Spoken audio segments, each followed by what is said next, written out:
Thank you one and all for joining this event. Today we are here to know more about uniform education, women empowerment that is related to the ongoing hijab issues in Karnataka.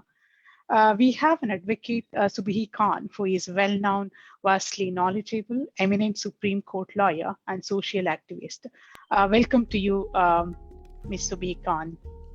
Thank you, Pratimaji. Thank you, my pleasure. Thank you. We have another distinguished guest, Mrs. Esther Dhanraj, who is a renowned social activist, comparative religion and Christian studies scholar. Welcome to the event, Srimati Esther Dhanraj. Thank you, Pratimaji. Thanks for having me. Yeah. We have large number of audience from all parts of the world. Welcome to one and all for this event. Let me take this opportunity to introduce myself. I'm Pratima Gowda, a member of KAFU team living in London. So before starting this event, let me brief you some housekeeping to make this webinar most impactful. Can you, Shailishji, can you share the housekeeping video? Very importantly, keep your audio mute and video on all the time. During the meeting, audience will be placed on mute by the host. That means that you will not be able to mute or unmute yourself. If you have any question to ask to the audience, please raise your hand and send the questions to the chat pod so that you will be on the spotlight and you will be allowed to ask questions. Send your questions to the chat window, 00 questions. You have these options when you click on the drop-down door. You have the 00 questions. Please send your questions to the chat window. We have a QA session at the end of this session. We will try to cover all the questions. This event will be recorded. Recording by any other means is not permitted without written consent. Zoom meeting is streaming live on social media platform. Rules prohibiting the use of signs or posters remain in the effect for video participation. Profanity, discriminatory comments, or obscene gestures are prohibited. Disorderly, unruly, or aggressive behavior that infringes upon the rights of the other or disrupts the good working order of this meeting is also prohibited. Any violation of the above rules can result in your mic being muted, your video stopped, or you will be dropped from the meeting. Thank you. So before jumping to our main topic, let me take a couple of minutes of your time to give a brief introduction to our organization, KAHO. Karunadina Anivasi Hindugala Okuta, that is the abbreviation of KAHO, was established in 2018 by Kannadiga Hindus in UK. Idea and philosophy of KAHO is to present and promote Kannadiga Hindu culture, festivals and traditions, language and interest of the community as a part of the wider Hindu fabric. It adheres to both a love for Karnataka and Bharata as a holy land for the Hindus and the spirit of eternal Hinduism, which means love for the whole humanity regardless of a race, country, nationality, religion, sect, faith or caste. Let's watch a video about KAHO. Shisha, video please.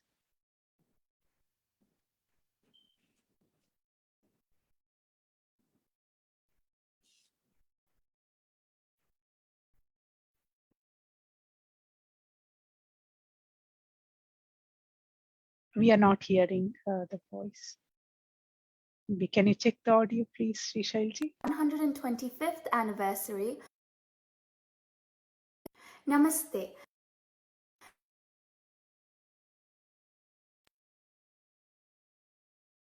Inaugurated in November 2018. Namaste. KAHO stands for Karunadina Anuvasi Hindugala Vakuta. It was inaugurated in November 2018, marking the 125th anniversary of Swami Vivekananda's speech in 1893 at Chicago. KAHO was actively involved during the COVID-19 pandemic. They worked hand in hand with other Sangha organisations such as INSA, Seva UK and FISI to help with food supplies, emergency medical support and arranging accommodation for those in need. They also collaborated on programmes, with an example being a healthy living webinar with the famous Padma Bhushan Dr. B.M. Hegde. Children were part of an initiative called Kaho Spread Some Joy to show our appreciation to frontline key workers. This was done through creation of various pieces of art, such as drawings and poems. This remarkable effort was acknowledged and rewarded when Kaho won an award as Haro Heroes for supporting vulnerable people during COVID-19. Come true watching Rama Mandir Shilanyasa happening in Ayodhya. Kaho organized an event to mark this historic moment on the 5th of August. Independence Day stands as a familiar annual event. It was uniquely celebrated online for the first time, and families across the UK participated in a flag hosting ceremony. A grateful organised Parliament Week, in which over 100 families participated. This was joined by the Dartford MP, Mr Gareth Johnson, along with councillors Sri Avtar Sandhu and Chris Shippen. This is the first of its kind where awareness was raised to the Kannada community about the functioning of Parliament in the UK. In regards to the 2021 census, the once-in-a-decade activity, Kaho was very lucky to join hands with Insight and other organisations to bring awareness to the Kannada community in the UK through the Census 21 Awareness. Kaho has been growing from strength to strength since its inception, integrating into and contributing to the wider UK Samaj, by uniting the Kannada Hindu Parivars across the UK, upholding our Sanskriti and keeping us firmly rooted to our motherland. ಧನ್ಯವಾದಗಳು. Thank you, Shri Shailji. Audience are excited to know more about our guest. Let me take this opportunity to introduce both the guests. Let me start with Srimati Subuhi Khan. Subuhi Khan is a BCom LLB graduate from Chaudhary Charan Singh University, Delhi, well known as an Indian Supreme Court lawyer, social activist, writer, and motivational speaker. She gained a huge fan following after she began to support the Indian government, CAB and CAA, and also supporting Triple Talaq Act. The full name of Subuhi Khan is Subuhi Yusufzai Khan. She is fully trained in yoga and awarded as Yoga Shiromani in 2012. Her hobbies are dancing, singing, and reading books. She can speak 4 languages very fluently. For more convenience, the languages are Hindi, English, Urdu, and Arabic. Subuhi ji is quite active on social media platforms, and she has more than 30,000 followers on the Instagram and is increasing day by day. Right now, she has more than 40,000 followers on the Instagram. People like her TV newsrooms debates, and that's why they are supporting her. She is a big fan of Indian King Shri Chhatrapati Shivaji Bhosle Maharaj. Subuhi ji is always in the limelight because of her statement and thoughts, which always supports the Citizenship Amendment Act 2019, and she appears as a guest on various news debate shows. Nowadays, we see her on many news channels as a political expert debating on some key national issues. Welcome to you to the show, Mr. Subuhi Khan, and thank you for joining this session.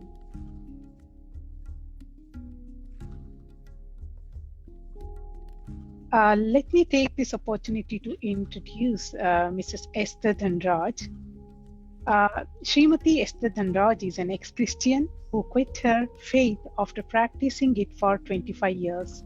She holds a master's degree in English literature from Osmania University, India, and Masters in Divinity from the Luther Rice University, Georgia, United States. An expert on Christian doctrines and practices, she has been engaged in debates on TV channels as well as actively fighting conversions at the grassroots level in rural India.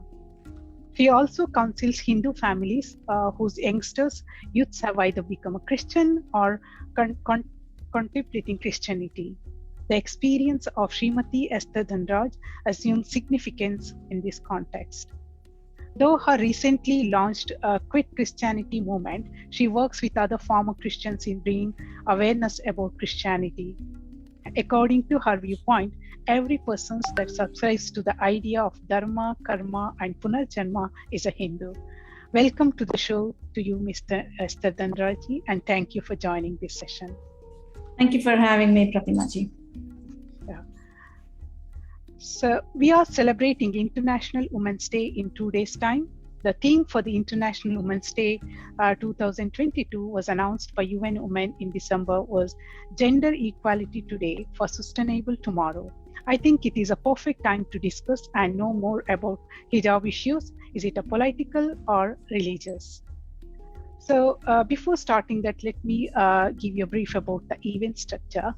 Our guest talk by Subuhi Khan, and she will be talking about the topics. And after that, I'm going to talk to Srimati Esther Dhanraj with some questions. And we have a QA session for about 45 minutes, so where audience will have an opportunity to ask questions to our guest. Then at the end, we conclude the session. We would like to request Advocate Subuhi Khan ji to talk about the topic. Hand over to you, Mrs. Subuhi Khan. Thank you so much. बहुत बहुत धन्यवाद प्रतिमा जी. It is a pleasure and an absolute honor to be on your show, and I wish you all the luck, and I'm so glad that this organization is doing so much for the Hindu cause. And as you rightly said, that Hindu talks about well-being of all human beings, or I would like to add on to this that Hindu is a nature-centric ideology. I always say that my name is Khan and I'm a proud Hindu. So I don't have to leave Islam to be a Hindu, because Hindu is a civilizational and a cultural identity. I am born in a land which believes in Hindu ideology, and that is nature-centric ideology. We do not care just about humans, but we also care about Prakriti. That is why we do sun salutation, and we worship rivers, and we worship land. We call our country motherland, Matrabhumi. So that is the beauty of being a Hindu. जो topic आज जिस पे हम लोग आज यहाँ बैठे हैं, the hijab issue which is going on in Bharat right now, and it is a very interesting topic. You asked me whether it is a political issue or a religious issue. I would like to say that this is a very complicated subject, and we have to look at it from different perspectives, from different lenses. I would like to cover all of them as quickly as possible. First, we will talk about religion. The subject arose like that. Few girls in Karnataka is a state in Bharat, and there is a Karnataka Education Act in that state, which says that all the students of studying in Karnataka, they will have to follow a uniform dress code, and no religious dress will be allowed in any educational institutions. It is clearly mentioned in that Karnataka Education Act. So as per the education policy of that state, you have to wear a identical uniform. Yeah. And this has been there since I think 1983. This act has been there since 1983. Since 1983, it has not been a problem. All the students from different religions, they were going and studying in that schools. It was not a problem. All of a sudden, few girls, I think 6 of them, they started asking that they actually went to the school wearing a hijab, covering their head and maybe face also. And they just wanted to enter the school, and the school authorities stopped them to enter and say that you have to follow the dress code. इस चीज के ऊपर इतना ज्यादा issue बन गया ये बोलकर कि this is our religious right and the Constitution of India allows us to practice, profess and propagate our religion. That is true. Article 25 of the Indian Constitution talks about that. It gives you the religious freedom, but every constitutional right is subject to certain limitation. Article 12, like as a lawyer also I would like to say, because we have to look at it from the constitutional perspective also. Yeah. Article 12 to Article 35 of Indian Constitution talks about fundamental rights. Mm-hmm.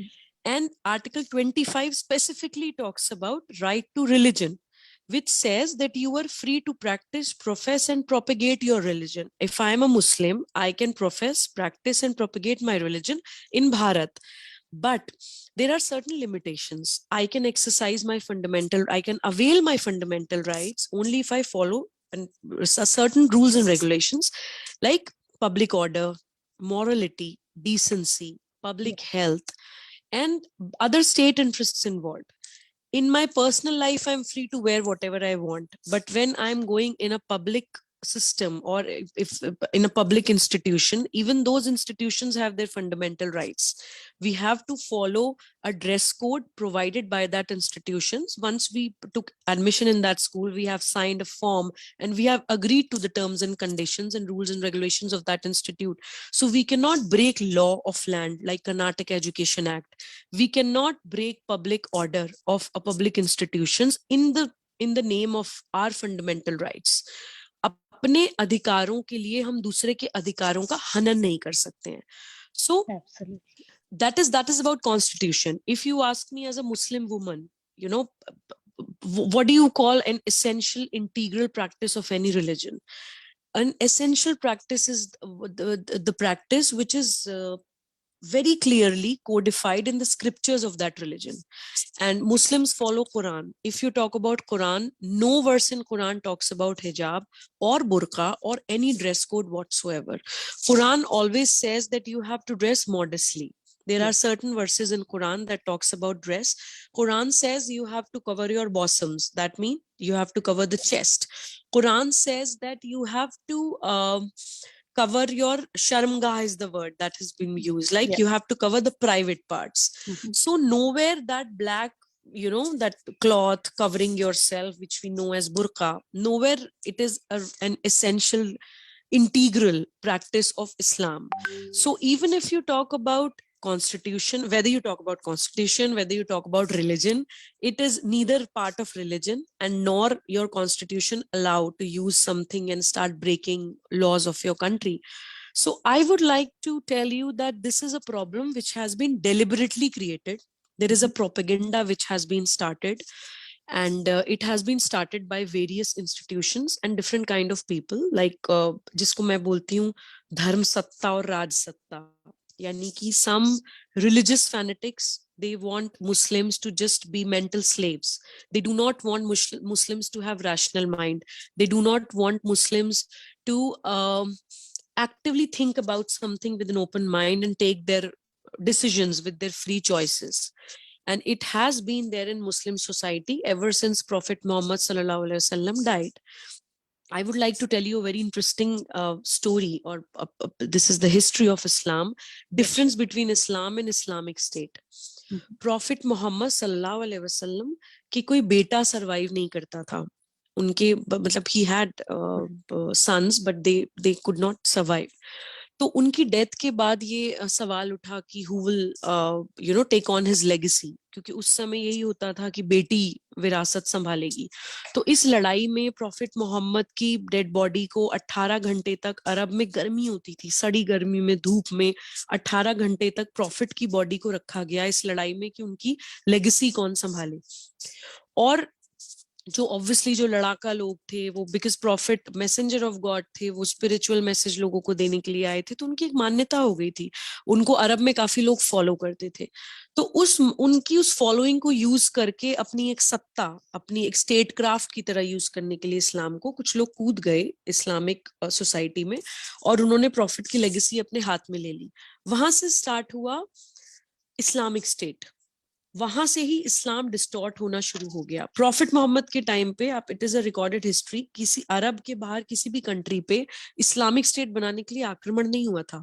उनकी death के बाद ये जो खलीफाज बने, ये लोग इस्लाम के नाम पे इस्लामिक स्टेट बनाने के लिए निकले, using sword, and they started spreading Islam. they wanted to make the entire world an Islamic state just to have that leadership. उनके लिए वो सिर्फ एक सत्ता हासिल करने का एक टूल था.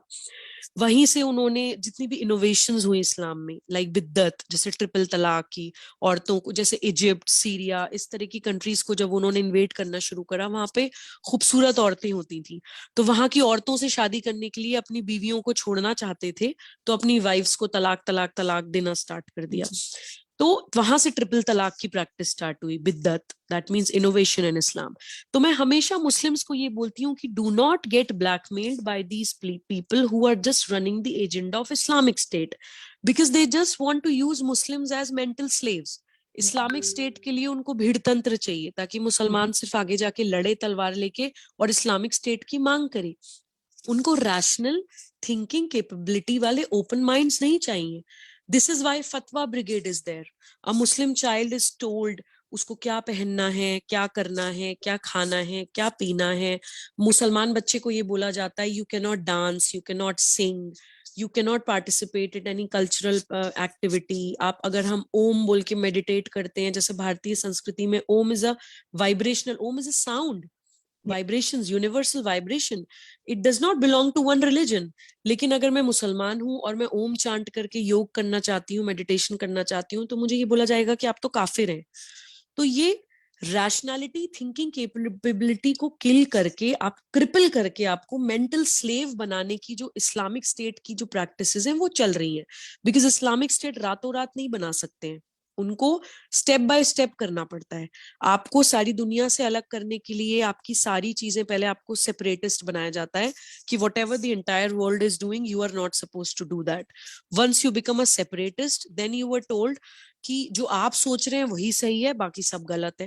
That is the second stage, which is when a Muslim mind is made an extremist. जब वो बच्चा एक्सट्रीमिस्ट बन जाता है, तब फाइनल स्टेज में उसको टेररिस्ट बनाया जाता है. अब बोला जाता है कि इस्लामिक स्टेट बनाओ. उस स्टेज में आके वो अपने अंदर बॉम्ब लगाकर सुसाइड बॉम्बर बनता है. उस स्टेज में जाके वो लोगों को कन्वर्ट करने के लिए निकलता है. तो टेररिस्ट्स को बनाने की पूरी एक सीक्वेंस होती है, separatist, extremist and finally a terrorist. I will give you an example. In Europe I think कुछ बॉम्ब ब्लास्ट हुए थे और 3-4 कुछ आतंकवादी पकड़े गए थे. When investigations were done, it was found that those people, जो अल-कायदा के terrorists, they were recruited from Tablighi Jamaat. Tablighi Jamaat is not a terror outfit. Tablighi Jamaat is not a terrorist organization, but it is definitely an extremist organization. तो अलग अलग संगठन हैं, अलग अलग institutions हैं, अलग अलग काम कर रहे हैं. कुछ लोग separatist बना रहे हैं, कुछ extremist बना रहे हैं, कुछ terrorist बना रहे हैं, एक दूसरे को facilitate करते हैं. पैसे की जरूरत होती है तो funds arrange करने के लिए अलग institutions हैं. तो देखिए, मैं Muslims को भी, whoever is listening to your program, I want to give this message to Muslims that it is high time that we understand the difference between Islam and Islamic State. Bharat में कभी भी किसी रिलीजन के साथ खराब होना तो दूर, कुछ सोच भी नहीं आती है. बिकॉज भारत सेक्युलर तो चलिए हमारे कॉन्स्टिट्यूशन में अभी आया, हमारे स्वतंत्र होने के बाद. हिंदू इनहेरेंटली सेक्युलर है, जो आत्मा परमात्मा की बात करता है. हम कहते हैं अहम ब्रह्मास्मि, मैं ही ब्रह्म हूं. That means that universal consciousness resides within me. हम आत्मा परमात्मा को भी अलग नहीं मानते हैं. तो हम लोग रिलीजन में, कास्ट्स में, कलर में या जेंडर में कैसे लोगों को बांट सकते हैं? हिंदू एक बहुत ही प्रोग्रेसिव आइडियोलॉजी है जिसको आप किसी रिलीजन, किसी मजहब तक नहीं बांध सकते हैं. अगर हम हिंदू के लिए बात कर रहे हैं या हम बोलते हैं कि भारतीय संस्कृति की बात कर रहे हैं, मुझे कई बार लोग बोलते हैं कि आप कन्वर्ट हो गई हैं. मैं बोलती हूँ कि देखिए, भारत टॉक्स अबाउट धर्म. आई थिंक एस्थर जी ने बहुत अच्छा एक्सप्लेन किया है कि a person who believes in धर्म, कर्म एंड पुनर्जन्म इज अ हिंदू. बहुत अच्छा, मतलब बहुत शॉर्ट एंड स्वीट. बिकॉज धर्म इज नॉट रिलीजन, धर्म इज परफॉर्मेंस ऑफ ड्यूटी, कर्तव्य पालन, कर्तव्य परायणता. आप जिस सिचुएशन में जो आपको करना है वो आपका धर्म है. तो ये हमें समझना पड़ेगा कि Bharat is the only country in this entire world where so many diversities are not tolerated but celebrated. हम लोग उत्सव की तरह मनाते हैं विभिन्नताओं को. ये बहुत सारी ताकतें हैं जो भारत के खिलाफ काम कर रही हैं, जो ये नरेटिव बिल्डिंग करती हैं. जैसे 135 करोड़ लोगों में अगर 2 मुसलमान बच्चों के साथ कोई अपराध भी हो जाता है, कोई क्राइम भी हो जाता है, धक्का भी दे देता है अगर उनको कोई, तो एक ऐसी नरेटिव बिल्डिंग होती है कि लिंचिस्तान, भारत लिंचिस्तान है, मुसलमानों की लिंचिंग हो रही है. इमेजिन 135 करोड़ में जस्ट 1 or 2 मुस्लिम बॉयज और मैन या गर्ल्स जो भी हैं, जो कि अगर आप परसेंटेज में निकालेंगे तो आई थिंक परसेंटेज भी नहीं निकलेगी, इतना छोटा नंबर है. बट ब्रांडिंग हो जाती है क्योंकि भारत के खिलाफ बहुत सारी ताकतें काम कर रही हैं. ये हिजाब इशू कुछ नहीं है. भारत में सब महिलाएं स्वतंत्रता के साथ, मुसलमान महिलाएं हिजाब करती हैं. मैं भी जब नमाज पढ़ती हूँ तो हिजाब करती हूँ, ऑब्वियसली बिकॉज आई नो कि कहाँ पर क्या पहनना है. मैं नमाज पढ़ने के लिए कोई शॉर्ट ड्रेस पहन के या जीन्स टी शर्ट पहन के नहीं खड़ी होती हूँ. When I offer namaz I also wear hijab, but I know where to wear hijab and where not to wear hijab. When I am going to a public institution तो मैं वहां के रूल्स एंड रेगुलेशंस फॉलो करती हूँ. मैं अपनी personal life में हूँ तो मैं जो मन चाहे वो पहनती हूँ. तो देखिए, हिजाब इशू कुछ नहीं है, सिर्फ भारत को डिफेम करने के लिए किया जा रहा है।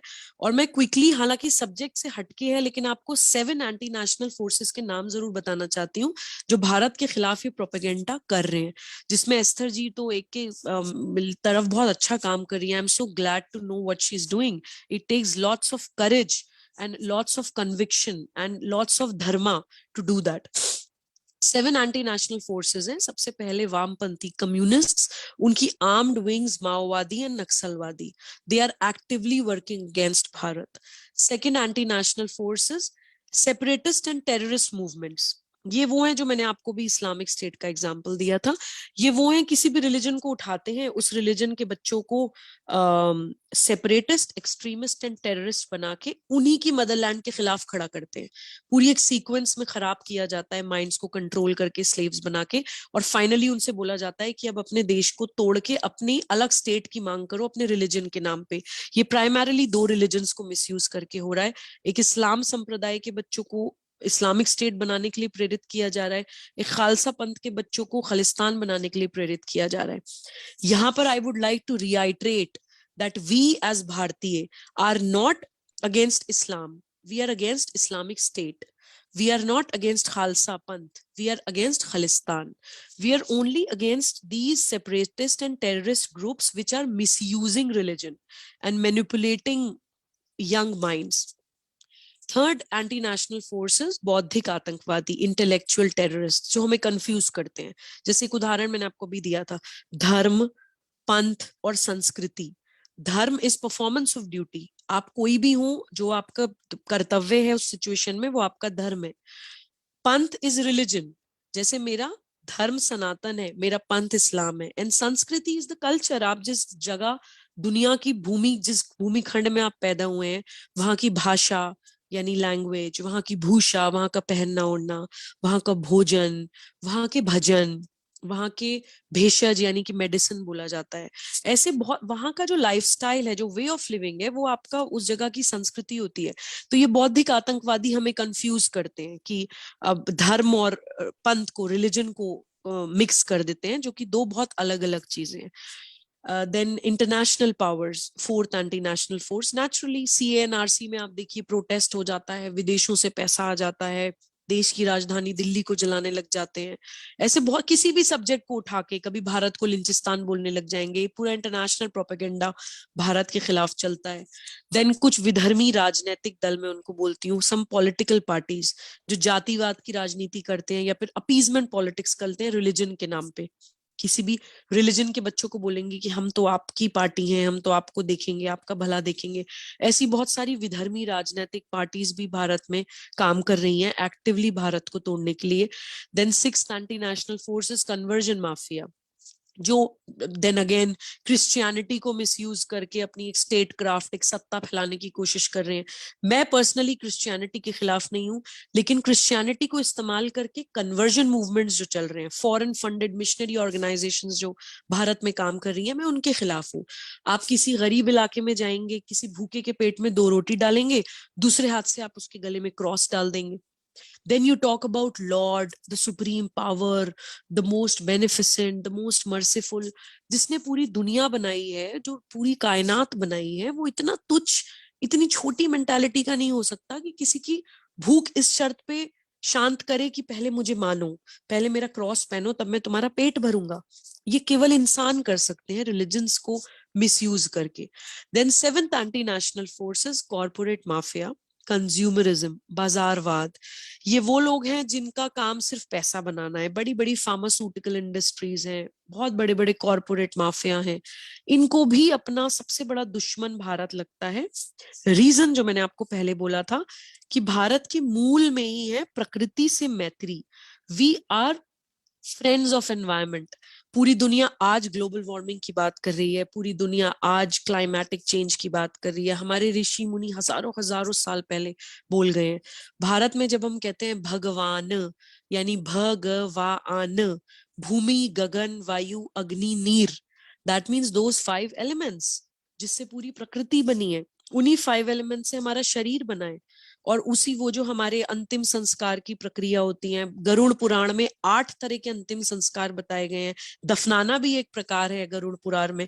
तो अगर मैं एज अ मुस्लिम भी देखूं, मेरी कोई भी मान्यता भारतीय संस्कृति से बाहर है ही नहीं, क्योंकि भारतीय संस्कृति रिजिड नहीं है। भारतीय संस्कृति या हिंदू संस्कृति या सनातन संस्कृति प्रकृति की बात करती है। इतनी विराटता, इतनी विशालता, इतनी समंजसता, यानी अपने अंदर समा लेने की क्षमता है हमारी संस्कृति में, और इतनी सारी ताकतें उसको एक्टिवली तोड़ने के लिए काम कर रही हैं। तो मुझे लगता है कि हर भारतीय को अपनी भाषा, अपनी जाति, अपना क्षेत्र और अपने संप्रदाय से ऊपर उठ के भारतीय बन के भारत पुत्र और पुत्री बनना चाहिए। We have to look at the situation from a very rational point of view. हम लोगों को कोई भी आके इमोशनली मैनिपुलेट करके कुछ भी बता दे जाता है, किसी भी छोटे से सब्जेक्ट को उठा के, और हम उसको एक्सप्लेन ही करते रह जाते हैं। या फिर हम ये सोचने लग जाते हैं, एज अ मुस्लिम, बहुत सारे पढ़े लिखे मुस्लिम्स को मैंने ये पूछते हुए सुना कि क्या मुसलमानों के साथ ऐसा हो रहा है भारत में। कम ऑन, इमेजिन, भारत में मुसलमान तो छोड़िए, किसी भी माइनॉरिटी के साथ कभी बुरा नहीं हुआ है। Jews have been persecuted throughout the world, पूरी दुनिया में परसिक्यूशन हुआ ज्यूज का। और जब वो सब जगह से प्रताड़ित होकर जब फाइनली अपनी कंट्री में जाके स्टैब्लिश हुए, तो अपने फर्स्ट पार्लियामेंट्री सेशन में उन्होंने इस बात को कबूला। उन्होंने बोला कि we have been persecuted in the entire world but not Bharat. तो देखिए, भारत में हर तरह के लोग पूरी समानता के साथ, पूरी स्वतंत्रता के साथ, पूरी इज्जत के साथ, स्वाभिमान के साथ जीते हैं। और हम सब लोगों को भारतीय बन के इन सारे सब्जेक्ट्स को बहुत ही रैशनैलिटी के साथ देखना पड़ेगा। एक और छोटा सा उदाहरण देके मैं अपनी बात को खत्म करती हूँ। हम लोगों को वेदों में, वेदांत में, भारतीय संस्कृति में एक बहुत अच्छा प्रिंसिपल सिखाया जाता है, साक्षी भाव, या साक्षी यानी कि witness. Whenever you look at a situation and you're confused what is right and what is wrong, look at it as a witness.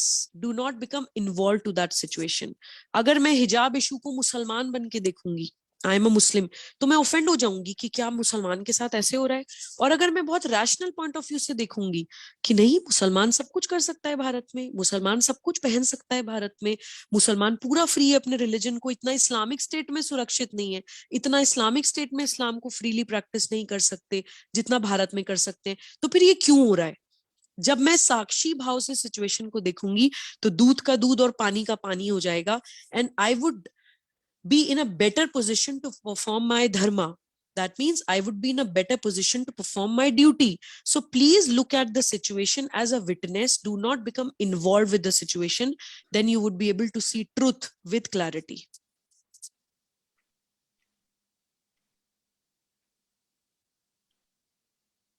Thank you, Subuhi Khan ji.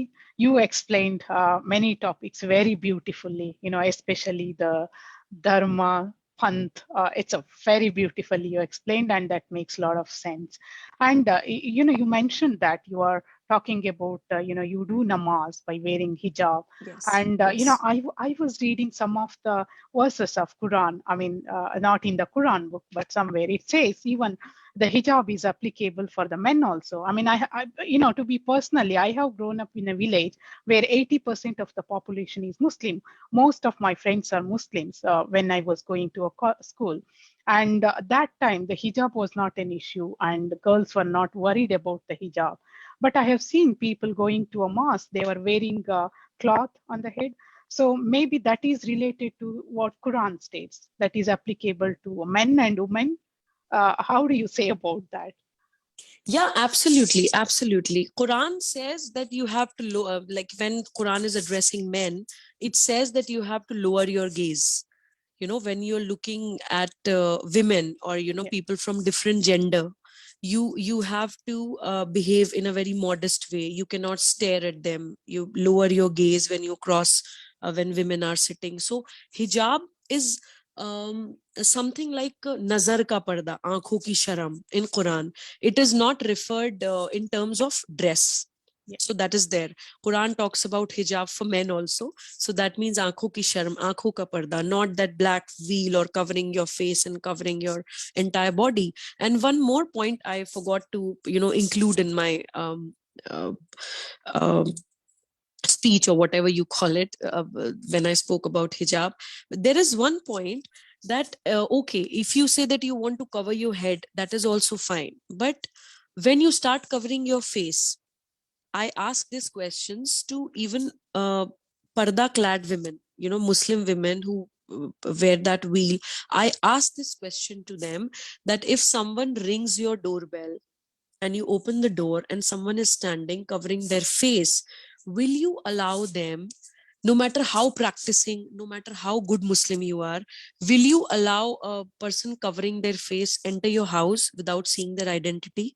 No, you will not. You would like to see the identity because you will be concerned about the safety of your house. Exactly. Anybody can be behind that wheel. But when it comes to the society, when it comes to your country, you do not care. You're not concerned about the security and safety of your brothers and sisters. You are not concerned about the security of your country or the society in which you live. So in any civic society, in any civil society, parda clad people should not be allowed to roam around freely, because that is not good for the safety and security of citizens. It is not good for the security of your motherland. So naqab is nowhere mentioned in Quran. Naqab is nowhere practiced in a civic society, in a democratic country. And even in a Muslim household, no Muslim allows another person, a naqab wearing person, to enter their house without revealing their identity. So we have to be as sensitive. Like, if we are so sensitive and concerned about the safety of our house, we have to feel the same about your motherland. It is no rocket science. It's as simple as that. Yes, absolutely. That makes a lot of sense. Thank you for clarifying that. Thank you, Subuhi Khan ji.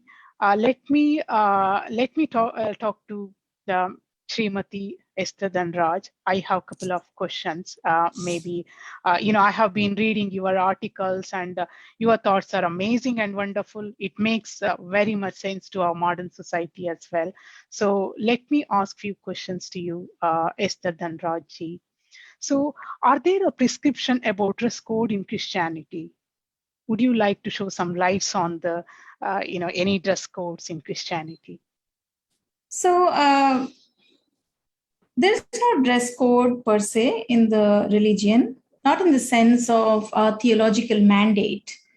But yes, like Subuhi ji already mentioned, the Christian text also suggests dressing up modestly, decently, appropriately, and this is a mandate across religious texts, right? Any sanskar will advise you to dress modestly, advise both men and women to dress appropriately and decently. So Bible also does the same thing. However, there are certain verses in the Bible that suggest that women must cover their heads while praying. And this is explicitly in a particular place in the Bible, which is called the 1 Corinthians. And it says that every woman who has her head uncovered while praying or prophesying actually disgraces her head. Now here, her head could be her physical head, or her head could be her husband, because at another place, the Bible also says that the head of a wife is her husband. So you could interpret, people have interpreted it in several ways, but here we will take it to be her physical head. So the Bible says that any woman who prays without her head covered disgraces her own head. So, but the thing here is, it all comes down to theology versus practice. So this verse has been completely ignored by several denominations and has been taken pretty seriously by several others. For example, women in the West do not cover their heads either while praying or while preaching. In fact, they don't even dress modestly when they go to the church. So this particular verse has been completely ignored by them. So in that sense, covering of head is definitely suggested by the Bible, but theology prescribes it, but practice does not reflect it in several denominations. So to answer your question, it's yes and no. Sure. Yeah, thank you. So saying that, are there verses in the Bible commanding the woman to obey their husbands? How does it affect women's dignity? Yes, there is definitely one particular verse that the Bible says, which is known to have been written by Paul, who is actually the founder of evangelical Christianity. When I say evangelical Christianity, what I mean is Christianity outside the doors of a believer. I mean, taking Christianity out into the neighborhoods and spreading it. So that was founded by Paul, and he particularly writes addressing wives, and he says, wives, submit to your husbands as you submit to the Lord, which is Lord Jesus. So here he is actually equating husbands with Jesus, and the wife is equal to the obeying followers, which is the church. So Paul says that wives, submit to your husband because your husband is the head over you, just as Christ is the head of church. So you see what he is doing here. He made the husbands the head of the house and the Lord over the wife. So husbands are told to love their wives. That's all, just love. There is no other instruction such as husbands respect your wives, or husbands take their opinions and suggestions into consideration, hear her out, take her counsel. No, there are no instructions like that. Whereas to a wife, there are particularly specific instructions given, as in wear your husband as your head. Basically, that's what it says. So coming to your question about how does it affect a woman's dignity? Now, I want to point out a particular research that was conducted by ABC News in Australia, and this involved several dozens of interviews with survivors of domestic violence, counselors, priests, psychologists, and also researchers from a range of Christian denominations. And these denominations include Catholics, Anglicans, Baptist, Pentecostal, Presbyterian, pretty much the whole of Christian community, evangelical Christian community, and Catholicism. So if you hear those answers the interviewees gave, it will stun. It will stun us. Basically, a church is supposed to protect the abused people and go after the abusers. But here, the reverse happens. So we're talking about the dignity, how it affects the dignity. So it's a whole, the ecosystem entirely fails the woman, the victim. So the research shows that most men that are likely to abuse their wives in the West are evangelical Christians. Mm-hmm. And it has been reported that the church as a whole just fails to stand up to address the domestic violence issues. It not only fails to address the issue, it even enables and even conceals it. So that is what this research actually revealed. And the church counselors, what do they advise? They advise the women to forgive their abuser husbands. Why? Because it has been suggested in the Bible. Forgive your husbands, they are head over you, so you cannot go against them, so submit to them. And these pastors, these heads of churches know all the stories of domestic violence in their church, but they never follow it up. And that is what this interview also, this research also revealed. So imagine, Pratima ji, the effect domestic violence has on the victim's dignity. And especially when such violence is justified on the basis of a verse from the book that she so embraces, that she so steadfastly holds on to as a refuge. So when her entire, the misdemeanor towards her is being justified on the basis of that book, which is supposed to be her refuge, what does it make of the dignity of her, of this victim? What happens to the dignity of this woman? Yeah, saying that, what is the position of women in Christianity? Okay, so since I talked about the verses in the Bible, you would think that it's way past in the past, and now times have changed. It is all modern and progressive. Christianity has become very progressive. Wrong. Case in point is an organization called Southern Baptist Convention, and this is the largest Christian denomination in America. And their rules, their regulations state that SBC, which is the Southern Baptist Convention church owners, anybody who operates a Southern Baptist church must pledge not to hire women as pastors, just like they would have to pledge not to drink alcohol.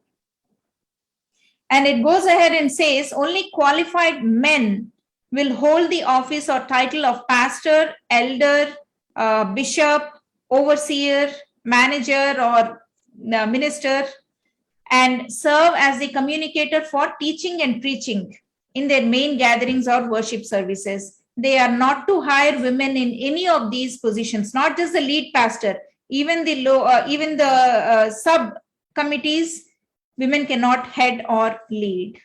So, and this rule is followed by SBC, Roman Catholic Church, and several other denominations which make up almost more than 50% or slightly more than the Christian population in the West. And all of these denominations prohibit women from primary leadership roles. So you can imagine what is the position of women in Christianity today, not in the days of Paul, but today.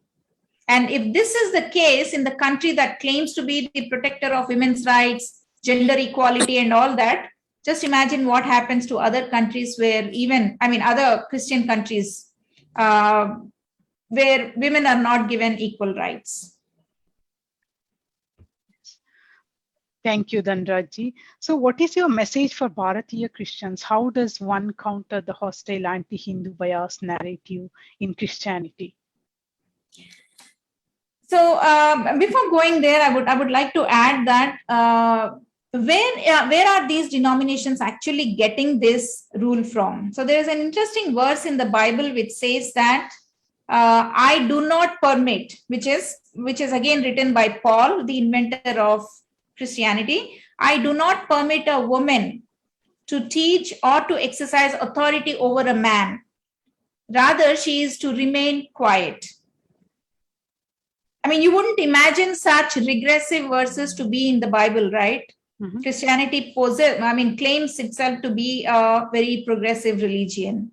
Yeah. So now this verse does not specify that women should not teach men in church environment. It generally says that they cannot teach in any environment. So again, that raises a lot of questions, like as to why, if she has to remain quiet, she cannot raise her voice against injustices in society, in their own families. And if she cannot raise her voice, she cannot take up careers in media and entertainment, legal careers, cannot hold political office. And if they say that, if we take the verse literally, that she should not teach men, then she cannot become a teacher. She cannot become a professor. And but we see a lot of Christian women in leadership positions, and not just in ordinary corporations, even in Christian corporations, we have seen women in leadership positions all over the world. So again, we are coming to theology versus practice.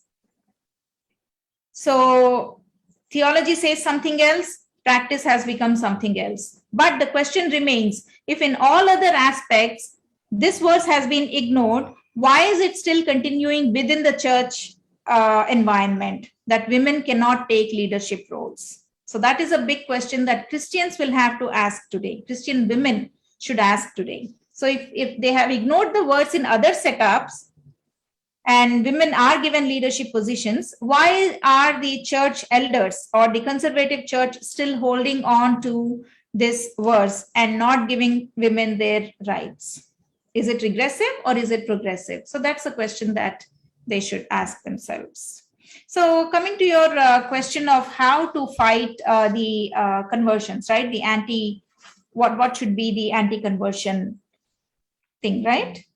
Is that what the question is, Pratima? Yes, that is the question. Yes. So Subuhi Khan mentioned a very important point. Out of the 7 things that she listed, the anti-India forces that she listed, one of them is the separating of secessionism, right? Subuhiji, that's what you mentioned. So secession theology is nothing new to Christianity. So it has both a theological basis and a historical precedent to it. So when we talk about secessionism, it's basically to separate from a larger group and eventually ask for a separate land or even a separate country. So Christianity has thrived on this formula. And I mean, we can see that right from the Old Testament times, right from the Jewish times, where the Jews thought of themselves as a chosen race, and they separated themselves apart from the rest of the races that used to coexist with them. And then when you come to the Christian side of the Bible, which is the New Testament, their very first Messiah, it was a whole group of Jews from which a small sect of Jews secede themselves, come out and call themselves the Messiah believers. Eventually, they become Christian. The point that I'm trying to make here is secessionism, that is separatism, is nothing new to Christianity. So it's a very big threat to nationalism, and it's an anti-national theology, basically, ideology. And then there is a dominion theology also. Dominion theology is demarcating your area. I think Subuhi Khan ji mentioned this also, demarcating your area as yours. So this is also very big. So when a person wants to understand what Christianity is, what these conversions are, one should be able to look. I mean, this is for Hindus generally. So a Hindu should be able to look beyond the conversions, beyond the message that they are giving, or beyond the rice bags, which they call today the rice bag conversions, beyond these, and look at this bigger picture of their secession, separatist theology, their dominion theology. So this is no more taking away your cousin or your neighbor, your colleague. This is no more as small as that aspect. This is taking away your land. This is taking away your forests. This is taking away your entire country. There have been calls by Christian pastors where they said that divide India into two, give one part to us, and we will never bother you again. These are the kinds of calls Christians make. And there's another pastor who has said that, what is Indian national flag? Why do people salute to a national flag? A flag is just a piece of cloth or a piece of paper. There's another pastor who has said that, how many husbands does Bharat Mata have? I mean, that was a direct jab at the misinterpretation of 3 million gods. So he has made all those gods as the husbands of Bharat Mata. So the third aspect, besides secession theology and dominion theology, that we have to look at is the anti-national sentiment. A Christian does not just abandon Hinduism and become a Christian. A Christian also becomes an anti-national. So these three aspects have to be seen and taken very seriously. And the other thing that I tell Hindus is stand up for your fellow Hindu. So if we are complaining that your neighbor or your cousin or your colleague has left Hinduism for a bag of rice, why don't we provide that same rice bag and prevent the Hindu from converting into Christianity? We failed to stand up for our fellow Hindus in their time of need, which is why we see these conversions. And we cannot blame the pastor who comes and provides that much needed help that the Hindu is looking for in his hour of need. So in our communities, in our neighborhoods, or in our workplaces, places where we go to study, so let us stand up for another Hindu. That is how we can prevent conversions from happening in our small little corner of this world, while looking at the bigger picture and trying to work for it. Thank you, Esther Dhanraj. We have some questions from audience. Let's start with Mr. Pradeep. Can you spotlight Mr. Pradeep so that he can ask questions to our guest?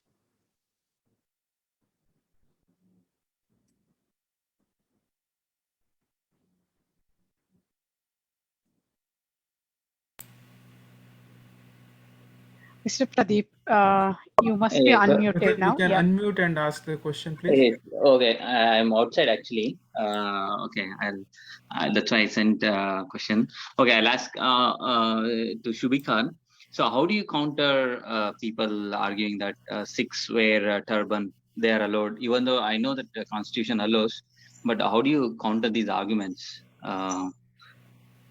That's my Yes, first yes, question. yes. I did And not get your name. Who's asking the question? Pradeep ji. yeah, Pradeep ji. Pradeep, yeah. Yeah, Pradeep ji, there is a very fundamental difference, a very important and a strong difference between Sikhs wearing a turban and Muslims arguing that this is their right to wear hijab or cover their head or face in the name of religion. I'm saying, I'm not talking about choice here, because you are comparing one religion with another religion. So I covered it in my speech. I said it that an essential integral practice of any religion is the practice which is mentioned in the scriptures, or when that religion was being formed, it was specifically codified that if you will do this, only then you will be a Sikh, or if you will do this, only then you will be a Muslim. So according to Khalsa Panth, there are certain things that a person has to do in order to become a Sikh. So wearing a turban is an essential integral practice of Khalsa Panth. That is why they're doing it, that is why they're being allowed to do it. If Muslims want this in the name of religion, they have to show that this is codified, this is mentioned in the scriptures. It is nowhere mentioned in the scriptures. That is the point we are trying to explain, that is the point we are trying to raise, that Islam is being used just to promote Islamic State. We have to understand the difference. We are not against Islam, we are only against indoctrination of mind in the name of Islam. We are only against manipulating and interpreting things in their own way just to control a Muslim mind. That's what they're doing. This is not an essential practice of Islam, so nowhere it can be compared with the Sikh turban, because that is the essential practice of Khalsa Panth. Okay, thank Can you. I ask a question of Subuhi ji? Ji, sure, please. Yeah, so this whole hijab row that's happening in Karnataka. So, okay, it's not mentioned in Would the you Quran. like to? That's all. Would you like to mention your name and where you're asking? Sorry. No, Esther ji asking. Yeah, this Oh, is sorry. Esther. Yeah, no problem. Sorry. Yeah, I'm asking Subuhi ji. Okay. So, doesn't the school have any rights? I mean, I know a person has fundamental rights. Does the school also have some rights of laying down its own rules? If you're looking at the school as an entity, I would say the school also should have some fundamental rights. Absolutely. You have the answer in your question itself, Esther ji, that even the public institutions have their fundamental rights. If they are operating in India, whatever rights we have as citizens, those institutions, those public institutions, उन इदारों के भी अपने मौलिक अधिकार हैं. You cannot violate their rights in the name of your rights or in the name of your religion. तो ये बहुत ही, I think कि बहुत कहते हैं ना कि common sense is not so common these days, and most of the people are clueless. Most of the people just follow these religious leaders getting emotional about their religion, because their rationality is killed systematically, as I said. Right. तो वो हमें समझना पड़ेगा कि ये constitution की बात ही नहीं है, because constitutional rights citizens के भी हैं, institutions के भी हैं, and constitution does not talk about only rights. Constitution also talks about duties. If we are fighting for fundamental rights, if we are so concerned about Article 12 to Article 35, we should also be concerned about Article 51A that talks about fundamental duties. Bharat की एकता, अखंडता, संप्रभुता के लिए आप हर नागरिक को, हर citizen को आगे आना है. If a religion is being used to break my country, if a religion is being used to create chaos in my country, then what does my constitution say? What does my dharma say? We have to ask these questions and introspect. We have to, ask ourselves, what are we doing in the name of religion? And if we will just look at the situation with Sakshi Bhav, as I said, then I don't think the entire subject would be as complicated as it seems now. Right. So one connecting question would be, then wouldn't it be as simple as saying that, okay, look, the institution has certain rules. You don't like those rules. You don't try to change the institution rules because it has its own fundamental rights. What you could do is you can move away from that institution and go to another institution that aligns with your practices. Isn't it as simple as that? It is actually not as simple as that, Esther ji, because the problem is bigger than what we are seeing. It is not about hijab. At one point, I will give you 2 examples to show the hypocrisy that is going on. At one point, they're saying that it is a choice. You know, it is a Muslim girl's choice what she wants to wear, what she doesn't want to wear. I asked them, if it's about choice, then what about the choice of Muslim women who do not want to wear hijab? Like, what about my choice? I do not want to wear it in public. I want to do it only while I'm offering namaz, or when I'm just feeling like wearing. Why am I being pushed, or why am I being targeted if I'm not wearing hijab? Then where does my choice go? I am being labeled as a bad Muslim. I'm being labeled as a kafir. I'm being abused on social media. I'm getting threatening calls that you wear lipstick, you open your hair, you do not wear hijab, so you will be raped. Inshallah, you will be raped. You know, these kind of threats I'm getting, and my choice is not being respected. So it is neither about choice, it is not about religion, because it's not mentioned in Quran. So I think there are so many things that we need to see here. And you gave a very good example. Can you please repeat that? I'm forgetting. It just slipped from my mind. What was the example that you gave? I wanted to add on something to this. You just gave an example connected with the question. Yeah, you can change the institution. Change the institution. And why can't you change the institution? Yes. I will give you another example. If it's about religion, or if it's about your personal choice, then why the same principle is not applied to Aligarh Muslim University or Jamia Millia Islamia? In Aligarh Muslim University and Jamia Millia Islamia, all the students are forced, or you can say asked, to wear a certain uniform. In Aligarh, I think it's a sherwani and a shalwar kameez. In Jamia Millia Islamia also, even Hindu students are asked to wear that shalwar kameez. So there you want that sherwani and shalwar kameez to be followed in the name of institutional rights, that if you are studying in this institution, you have to follow the dress code policy of this institution. But the same rule will not be followed in Karnataka. There you will want your choice, your right to religion. There you will not follow the institutional rules. In AMU and Jamia Millia Islamia, you will follow the institutional rules. So I'm telling you that this is neither about religion, nor about personal choice, nor about constitution. It is some hypocrisy and some well thought and a proper agenda that is happening, and that has succeeded in Bharat before, using Islam to promote Islamic State, indoctrination of Muslim minds in the name of Islam, making them separatist, then extremist, then terrorist, and using them against their own motherland. It is a tried and tested formula that has happened in Bharat. And now educated Muslims should come out and ask. And they should say that we will not let this happen in the name of our religion. Yeah, because if this passes through, if this goes through and hijab wins, then it will be a total chaos. Because then Catholic institutions will not be able to impose their, rules. Then the students will have to be given a choice, because Catholic or educational institutions now prohibit people from wearing a bindi or flowers in their hair or henna on their hands. And I think tunics should not go below the knee level or high up above the knee level. So these things are all there with the Catholic institution. So if hijab is winning this whole debate, then I think it will be a total chaos. There won't be any uniformity across educational institutions. Actually, it's not, Esther ji. I was so glad that these anti-national forces, they tried their best to make a hoo-halla out of it. They tried to make it a movement against Bharat. But actually, they failed badly. you know, it just happened for few days, and now because there are so many Muslim women who do not wear hijab, there are so many Muslim women who do not wear a burqa, and they are practicing Muslims. So now people are understanding, now people are actually able to see what is happening in the name of their religion. So I don't think that this is going to win, because this badly failed as a, Correct. you know, as a subject that they were trying to use against Bharat. Correct. Absolutely. Yeah. I'll let the others ask their questions. Yeah.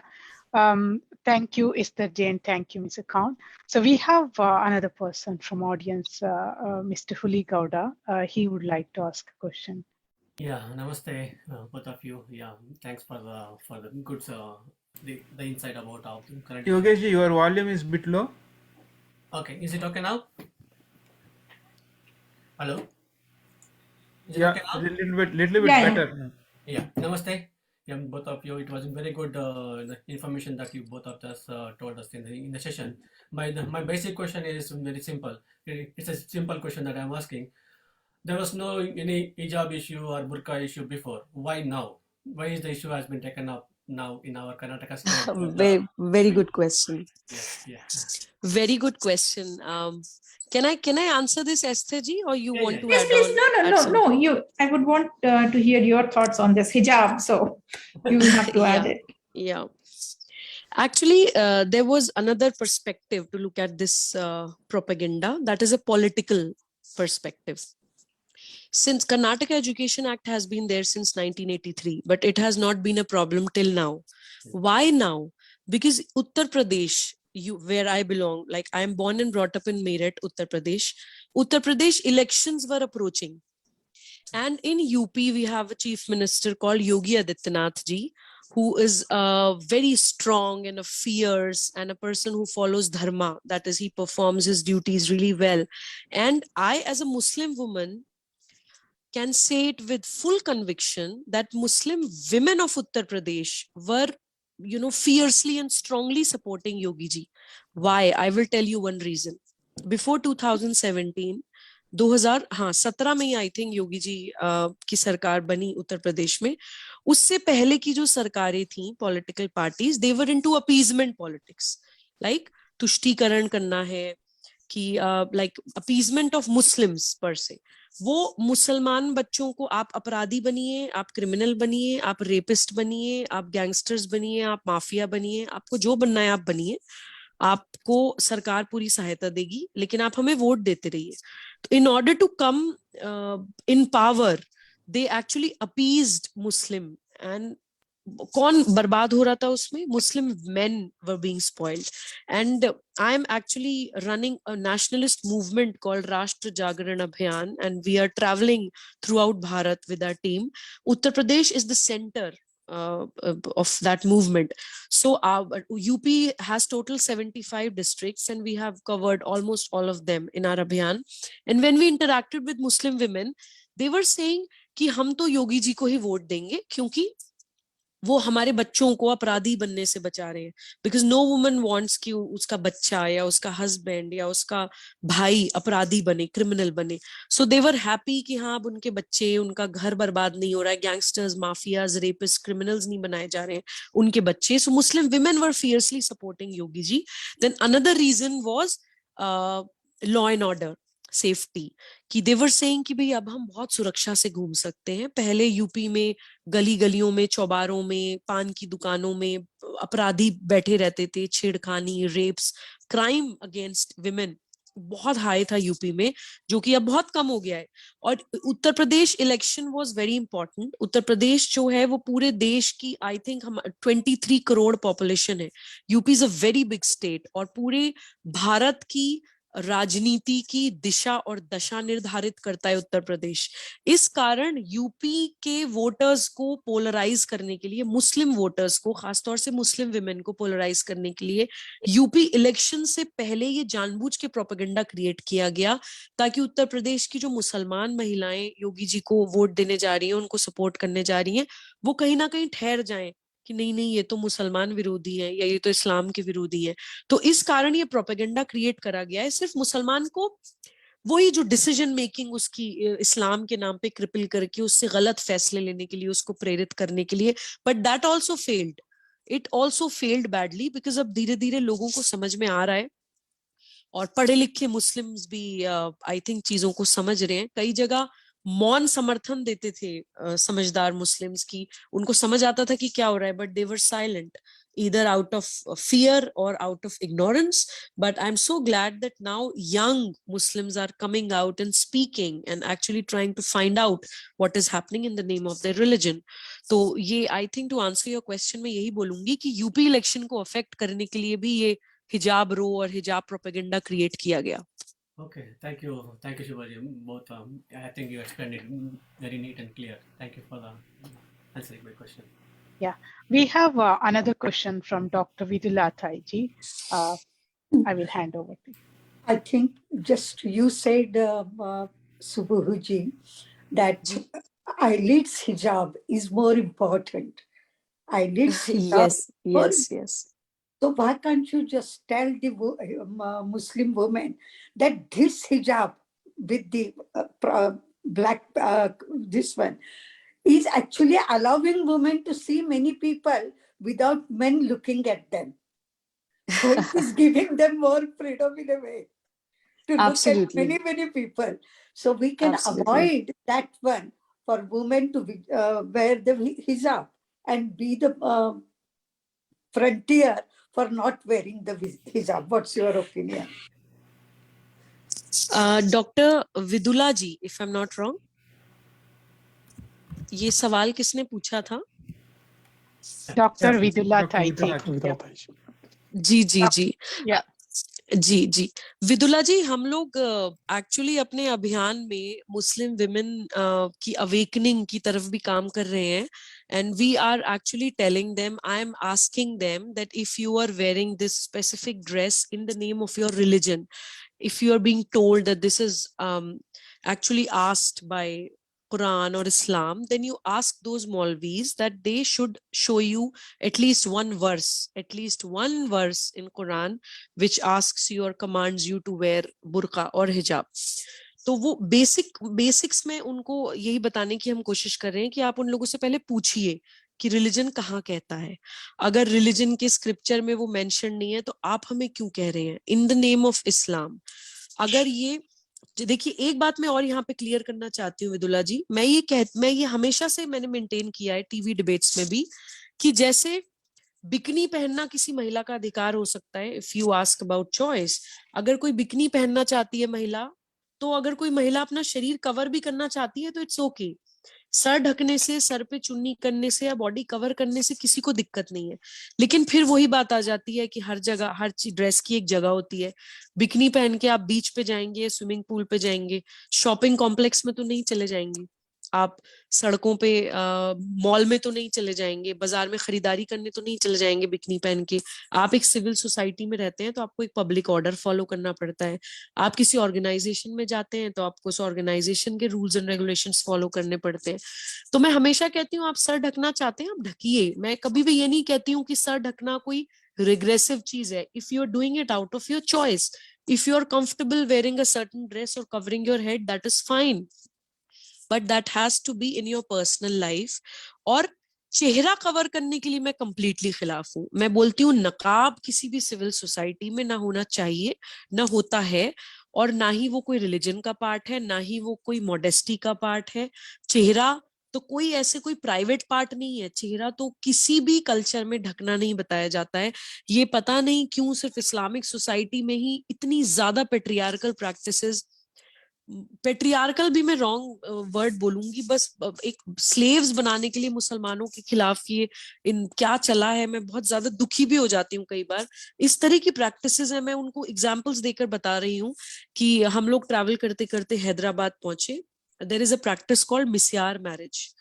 मिस्यार marriage means travellers marriage in the name of Islam, कि sharia allows misyar marriage, जिसके अंदर if a Muslim man is travelling, that man can marry any girl of his choice and the marriage ends when that trip ends.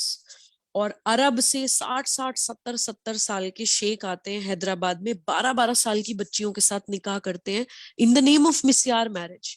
What they're doing, they are saying sharia के हिसाब से हम मिसयार marriage कर सकते हैं, but actually क्या हो रहा है, they are violating POCSO Act. आपकी कंट्री का क्रिमिनल एक्ट वायलेट करके छोटी छोटी बच्चियों के साथ रेप्स हो रहे हैं इन द नेम ऑफ शरिया. तो ये जब मैं उन मुसलमान महिलाओं को जब ये सारे एग्जाम्पल्स दे रही हूँ तो उनकी भी आंखें खुल रही हैं. मैं बच्चियां गोद में लेकर बैठी होती हैं, किसी की गोद में बच्ची बैठती है, मैं पूछती हूँ कि will you allow your girl to be used in the name of sharia, and they say that no, and an absolute and a big no woman wants that to happen. Then बहु विवाह, multiple marriages, मैं उनसे ये भी पूछती हूँ महिलाओं से कि क्या आपके होते हुए आपका हस्बैंड दूसरी औरत से शादी करे तो क्या आपका दिल गवारा करता है, आपका दिल गवाही देता है? हर औरत कहती है कि नहीं. तो जब ये उदाहरण एग्जाम्पल्स देकर उनको बताया जाता है तो उनको समझ आता है, उनको समझ आता है कि हाँ, इस्लाम के नाम पे महिलाओं का ही सबसे ज्यादा ह्यूमिलिएशन एंड अब्यूज हुआ है. एंड मुझे लगता है कि एक बहुत बड़ा मूवमेंट मुसलमान महिलाओं का खड़ा हो रहा है, खड़ा होगा, जो इसको अब क्वेश्चन करना स्टार्ट करेंगी. हलाला है कि मुसलमान पुरुष ट्रिपल तलाक दे देते हैं, तलाक तलाक तलाक. उसके बाद अगर वो रखना चाहते हैं अपनी बीवी को या बीवी भी रहना चाहती है उनके साथ, तो एक ही ऑप्शन बचता है कि वो महिला किसी दूसरे पुरुष से शादी करे, देन मैरिज कंस्यूमेट हो, फिजिकल रिलेशंस बनाए किसी दूसरे पुरुष से, फिर उनसे डिवोर्स हो, तब आप अपने पहले पति से दोबारा निकाह कर सकते हैं. तो that is a practice of halala. तो Muslim women are being exchanged between men as sexual commodities. This is happening in the name of Islam. मैं उनको बोलती हूँ कि वो इस्लाम जो प्रॉफिट मोहम्मद सल्लल्लाहु अलैहि वसल्लम को मैं फेमिनिस्ट मानती हूँ, वो अपने घर के काम खुद करते थे, खाना खुद बनाते थे, कपड़े खुद धोते थे, वो जेंडर रोल्स में नहीं मानते थे इन घर के कामों को. वो उस वक्त अरब में बच्चियों को, बेटियों को पैदा होते ही दफना दिया जाता था. तो प्रॉफिट मोहम्मद बोलते थे कि जिसके घर में बेटी पैदा हुई है उसको अल्लाह ने अपना सलाम भेजा है, ताकि लोग बच्चियों को दफनाना बंद कर दें. ऐसे प्रॉफिट की आप कहते हैं कि आप लेगेसी हैं, आप उनके डिसेंडेंट्स हैं, और उसके बाद आप उनके नाम पे ये सब कुछ होने दे रहे हैं.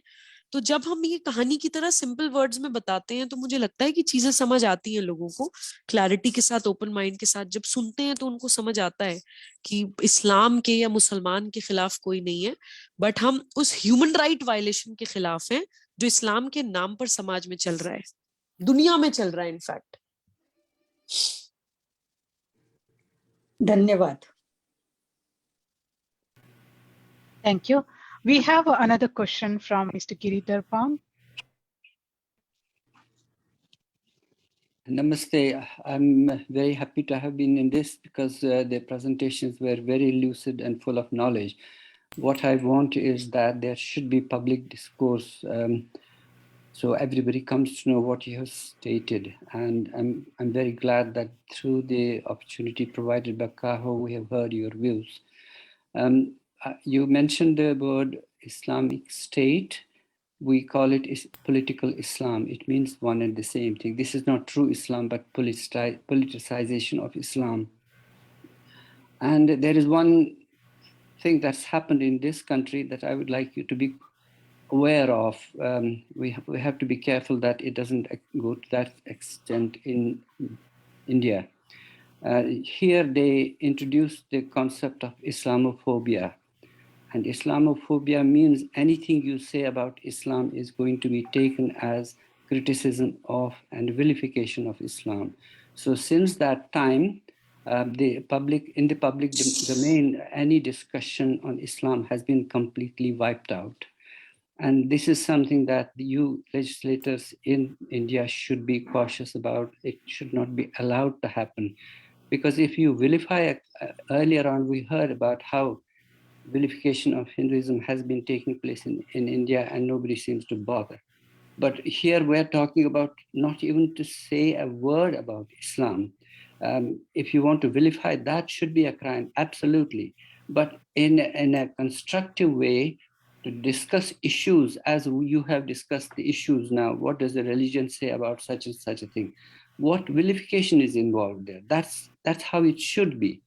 And yet you can't hold a public meeting here in this country and say things about a faith which are supposed to... What country are you talking about, if I may ask? Which country? Which country? United Kingdom. Okay. This is England.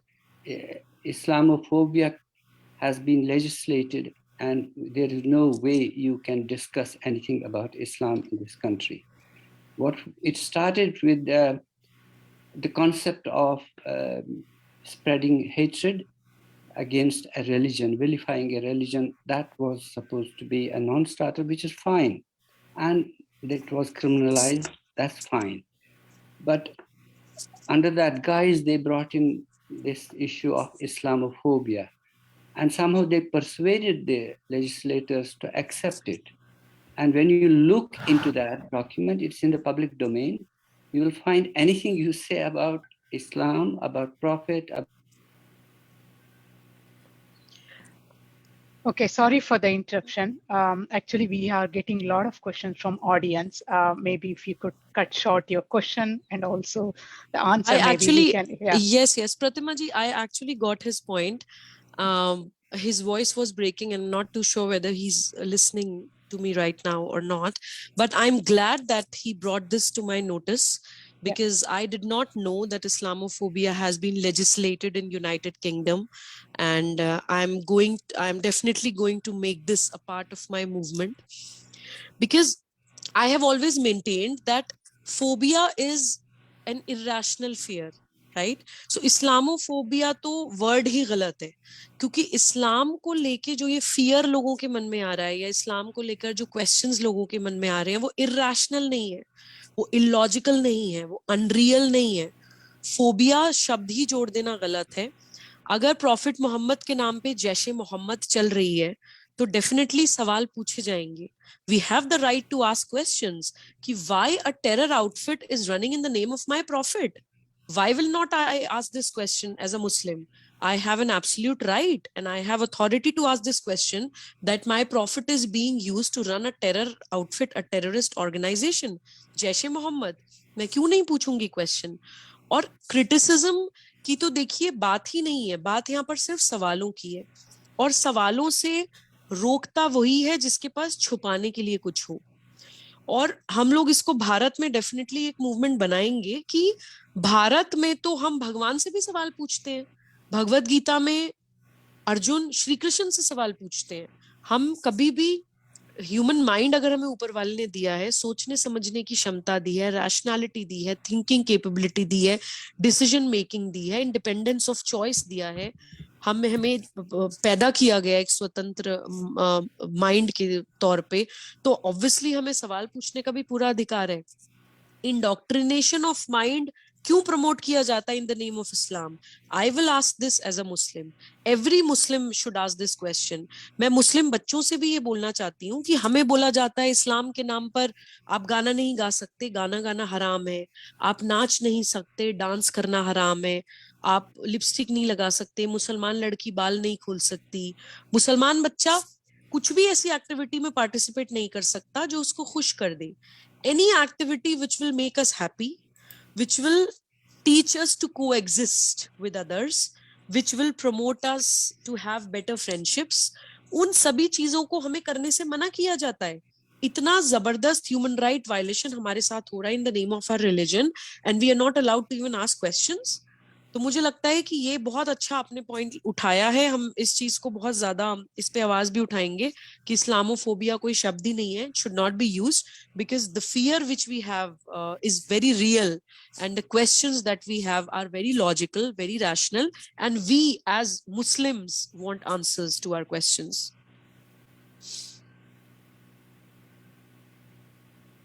Thank you for answering this question. So we have another question from Mr. Rajendra Galgali. Maybe Esther ji can answer his questions. Spotlight, please. Thank you. My name is Raj Galagali and I'm joining from Washington, D.C. Thank you to Kaho for organizing this excellent session. And my question is to Advocate Subuhi Khan. On one hand, the government is bound by the Constitution to ensure India is secular. However, the Western media and what we see and read strongly suggest and even provides evidence that the religious minorities in India are feeling insecure and suppressed. and that potentially India is on a path to becoming a Hindu nation. What's your take on this perception, and more importantly, the role of judiciary in ensuring the sanctity of the Indian Constitution is maintained? Okay, just a moment. Thank you so much. I actually like this question because it covers three important points that we need to discuss. When we say that India is a secular nation, that means India, Bharat, does not belong to one religion, right? We are free to practice, profess, and propagate our religion. Whatever religion we choose, whatever religion we belong to, we are free to practice that. But there is a law of land, and that law of land will be regulated by the constitution. This is all what we say. Secular तो definitely है, लेकिन pseudo secularism जहां आ जाता है वो इस तरह के इंसिडेंट्स होते हैं, जैसे हिजाब रो, कि आप अपना रिलीजन प्रैक्टिस करने के लिए फ्री हैं, लेकिन आप कॉन्स्टिट्यूशन के नाम पे आर्टिकल 25 राइट टू रिलीजन को यूज करते हुए आप कहते हैं कि नहीं हम ये कर सकते हैं, लेकिन उसी कॉन्स्टिट्यूशन में के जो राइट्स उस एजुकेशनल इंस्टीट्यूशन को है उसके राइट्स आप उसको एक्सरसाइज नहीं करने दे रहे हैं. This is pseudo secularism. आप कर्नाटका में तो ये बोल रहे हैं कि नहीं हम यही ड्रेस पहन के आएंगे, कर्नाटका एजुकेशन एक्ट की धज्जियां उड़ा देंगे, हम नहीं मानेंगे अपनी स्टेट की एक्ट, लेकिन आप जामिया मिलिया इस्लामिया और अलीगढ़ मुस्लिम यूनिवर्सिटी में हिंदू स्टूडेंट्स को फोर्स कर रहे हैं शेरवानी और शलवार कमीज पहनने के लिए. This is pseudo secularism. अगर 135 करोड़ मुस्लिम्स पॉपुलेशन में से 135 करोड़ भारत की पॉपुलेशन में से 2 मुस्लिम बच्चों के साथ कोई क्राइम हो जाता है तो भारत को लिंचिस्तान बोल देते हैं. लेकिन लाखों lakhs of Kashmiri Hindus were displaced. मैं तो बल्कि बोलूंगी कि शायद विश्व का एक बहुत बड़ा जेनोसाइड हुआ कश्मीरी हिंदूज के साथ आजाद भारत में, स्वतंत्र भारत में. उसकी बात कोई नहीं करता है. 2 मुस्लिम बच्चों को कोई धक्का भी दे देता है तो भारत को लिंचिस्तान बोलते हैं, लेकिन कश्मीरी हिंदूज की बात कोई नहीं करता है.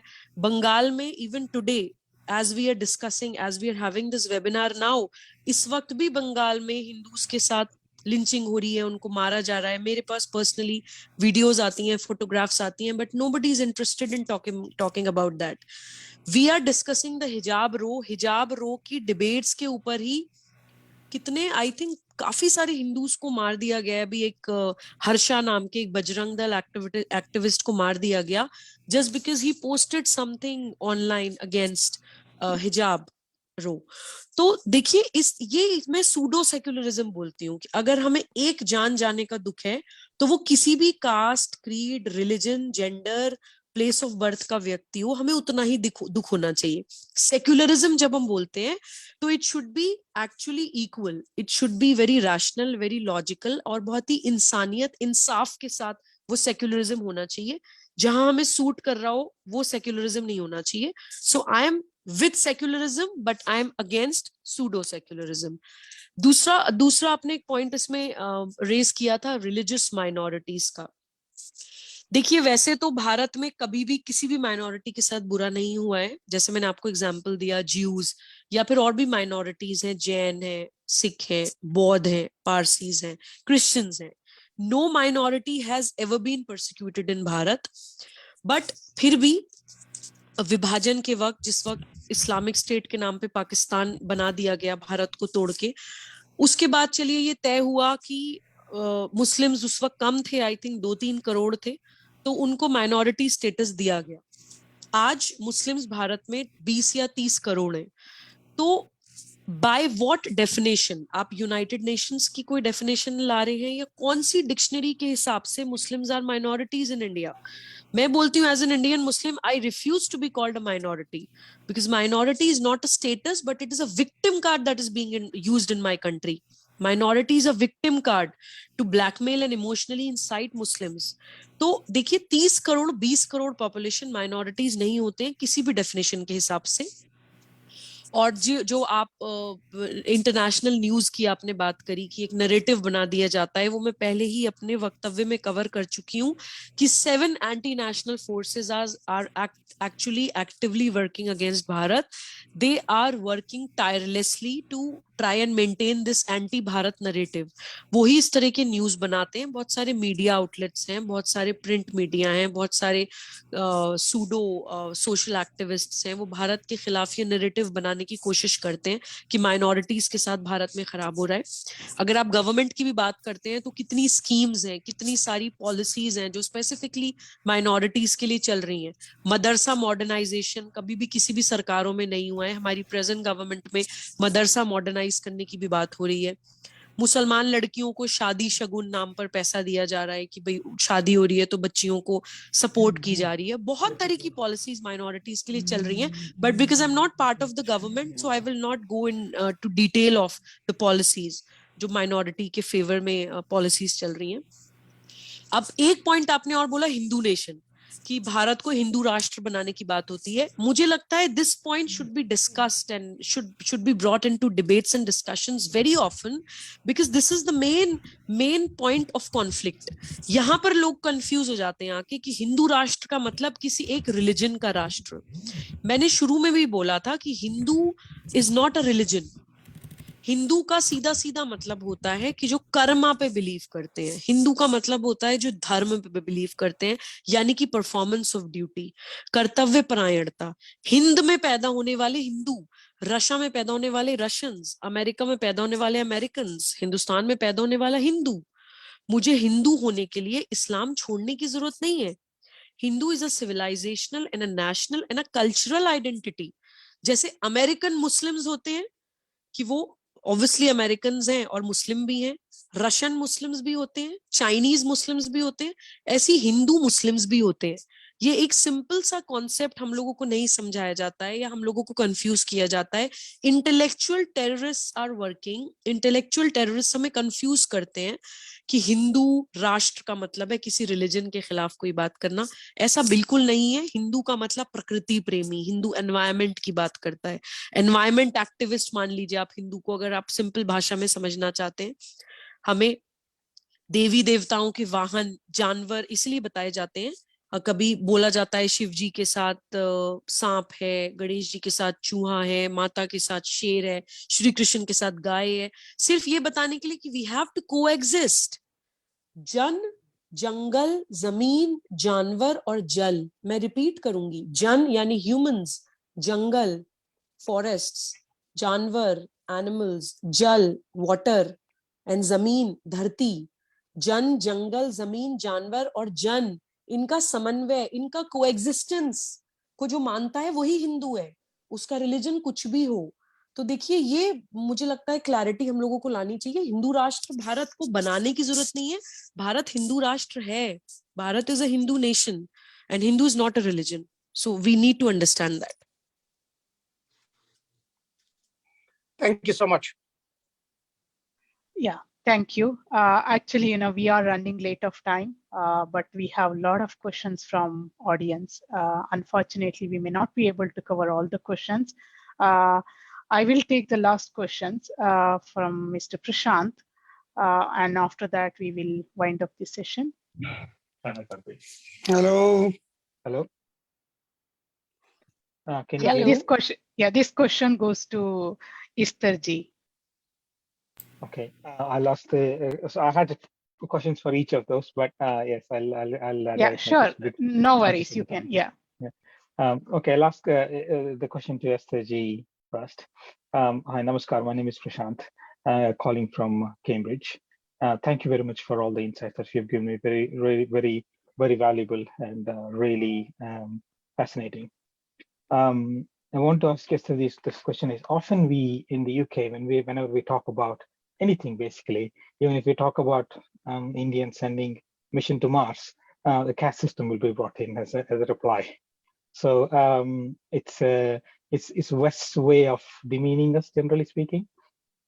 I just want to understand a little bit more about the caste system or a similar system, whether it's a class system or some other system in Christianity in West, to see whether there is, fundamentally speaking, we are human beings. We're all territorial, right? Whether caste is a territory or religion is a territory. Is there anything like in West in Christianity? That's the question I want to ask to Esther Ji. And Subuhi Khan's question later on, if we can, this is a really quick technical question. What constitutes as a uniform in schools? Is it, can bindi be classified as a part of uniform as well or not? That's a technical question. Yeah, I can understand if we don't have time. Thank you. Yeah. Does Christianity have castes? No, Christianity does not have caste, so doesn't Hindu. There is no caste system in Hinduism also. So whatever narrative that they are peddling is just to demean the entire civilizational, the entire heritage of India, Bharat. So what we definitely have is one Varnashrama, and Varnashrama is a beautiful segregation of society. I would say that Varnashrama should be brought back, not just to Indian society, but to any society in the world. That is when there is peace and harmony. Now, Varnashrama is based on the gunas and not on the castes. And you don't become a Brahmin, Kshatriya, Vaishya, Shudra based on the family that you took birth in. If your parents are Brahmin and you have taken birth in that home, you don't automatically become a Brahmin just because you took birth in a Brahmin family. Now, this is a very big conversation. I did a few episodes on caste system, understanding what caste system and what is caste system, and how caste system is not what was being practiced in ancient India. It was Varnashrama that was being followed. And the word caste actually comes from the Spanish word casta. So it comes from the West. There was no caste system in India, and it's all part of the colonial narrative and colonial giving to us, the entire caste system. But to answer your question, is there caste system in the West? There is definitely discrimination on the basis of human being, of the status of human beings, color of human beings. Now, there is so much of discrimination on the basis of color, race, and slavery is one of those things. So there is no caste system, but there is definitely discrimination, the real discrimination, and history is evidence to that. And if anybody says that India is, caste discrimination happens in India, then you should first and foremost ask for evidence to it. Scattered incidents do not account for the discrimination on the basis of caste. Yes, there have been some scattered incidents where people that think that they are of the higher caste have definitely discriminated people that they think are of the lower caste, but that is again out of ignorance. Scattered incidents like that do not amount to actual discrimination on the basis of caste. And there is more discrimination on the basis of race and color in the West than there is discrimination on the basis of caste in India. Absolutely. And allow me to make one quick point. In fact, it's the other way around in India today. The discrimination is happening more against the so-called upper castes. So-called lower castes are now today at a stage where they get advantage. I also wanted to add to Subuhi Khan's answer to the question somebody asked about hijab and Sikh turban, and somebody talked about Hindu bindi, etc. The comparisons are all irrational. It is not so much about religion, but it is about security. The basic fundamental fact is security here. And my recommendation or suggestion to Subuhi would be, we shouldn't let this debate go into religious and what is inherent and what is not. It is not at all about religion. It is about the security. Sardar doesn't cover his face. Bindi doesn't cover your face. Your identification doesn't get lost. But if somebody is trying to cover their face wearing a hijab, which only shows this much, you are a big risk.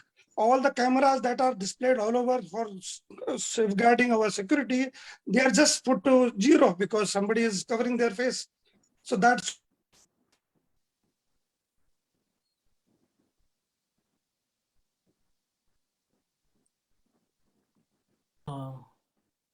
भाई आप question answer कर सकते हैं.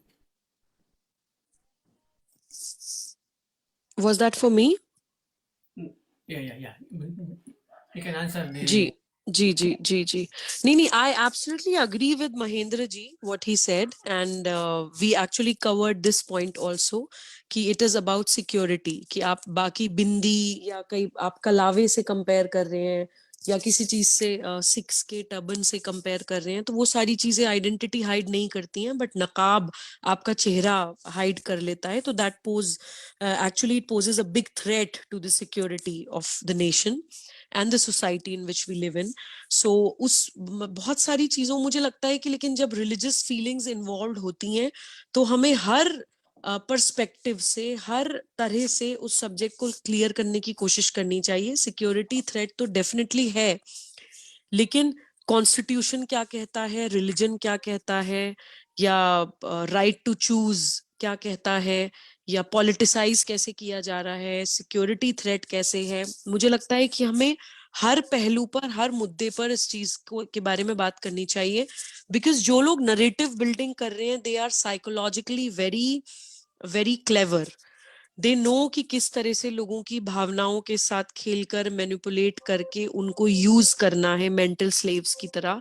सो we are dealing with people who are very clever. तो हमें भी बहुत ही intelligence के साथ, समझदारी के साथ, रैशनैलिटी के साथ हर पहलू पर चीजों में क्लैरिटी देनी चाहिए. और जो सवाल मुझसे पूछा था कि बिंदी क्या यूनिफॉर्म में आती है कि नहीं, तो देखिए इस तरह का विवाद कभी भारत में हुआ नहीं है, तो इस तरह की चीजों पे हमने कभी कंसिडर भी नहीं किया कि होना चाहिए कि नहीं होना चाहिए. लेकिन जो भी यूनिफॉर्म पॉलिसी इंस्टीट्यूशंस अपनी डिसाइड करेंगे, तो आई एम श्योर अगर वो उसमें ये लिख देंगे कि आप बिंदी लगा के नहीं आएंगे, तो जितने भी लोग लगाते हैं बिंदी वो डेफिनेटली नहीं लगाएंगे.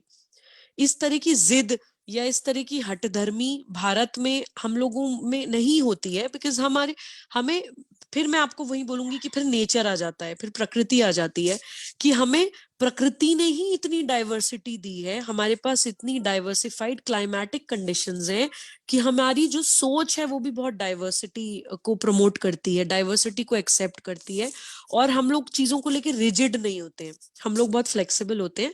अगर कहीं किसी संस्थान में, पब्लिक इंस्टीट्यूशन में लिखा होगा कि आप बिंदी नहीं लगाएंगे, तो जो महिलाएं नहीं लगाती होंगी वो नहीं लगाएंगी. I am sure it will happen. हालांकि ऐसा बिंदी कोई यूनिफॉर्म का पार्ट नहीं होता है. बिंदी और चेहरा कवर करना दो बहुत अलग अलग चीजें हैं, कोई आपस में कंपैरिजन ही नहीं है. बट फिर भी मैंने सिर्फ just for the sake of argument ये बात कही कि अगर ऐसा होगा तो वो कंसिडर किया जाएगा.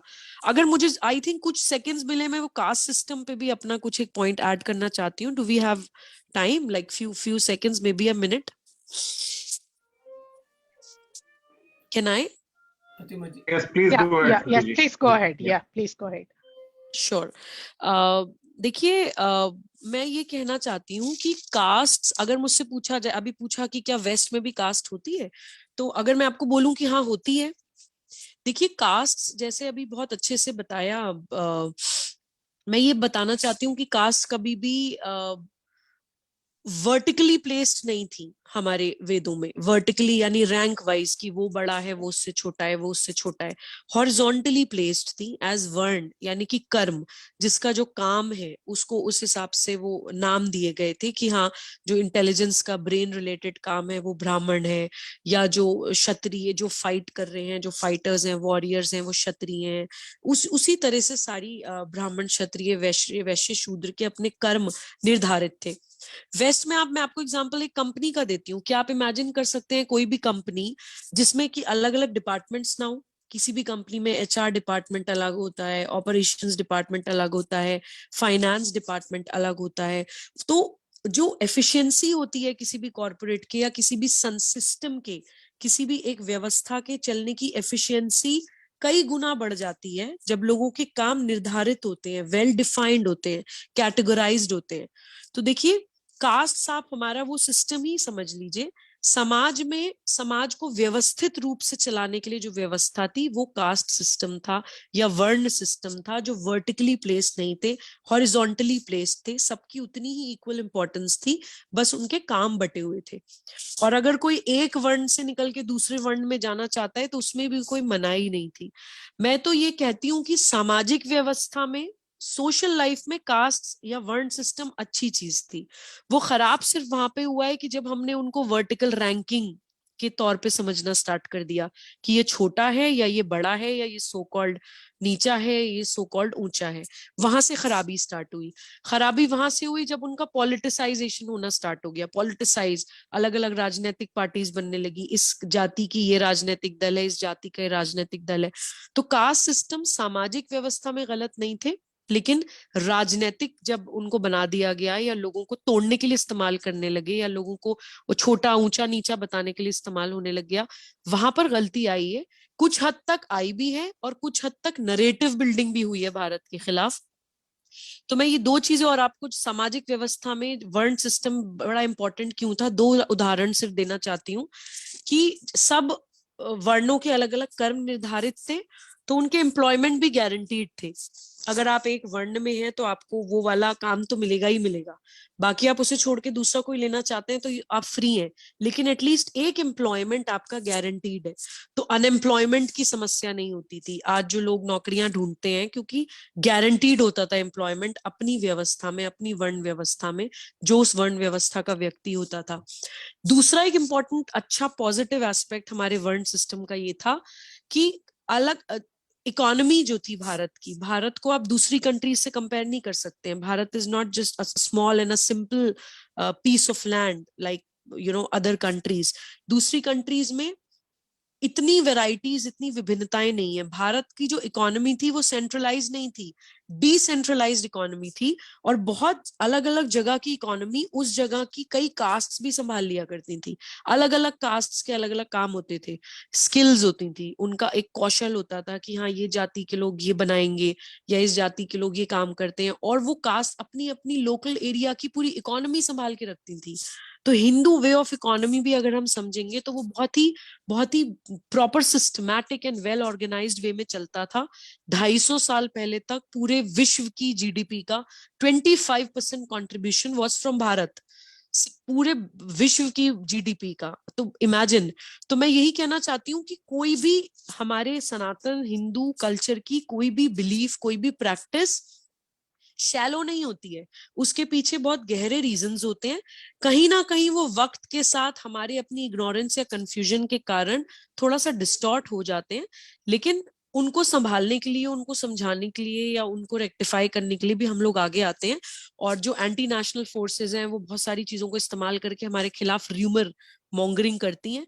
तो मुझे लगता है कि वो तो सच और झूठ तो लोगों को समझ आ ही जाता है। कास्ट सिस्टम पे मैं कोई एक्सपर्ट नहीं हूँ, लेकिन ये मेरे अपने पर्सनल पॉइंट्स थे जो मैं इस विषय पे शेयर करना चाहती थी। Sure. Actually, we are taking our guest time. We are already 17 minutes late and we are taking your sleep.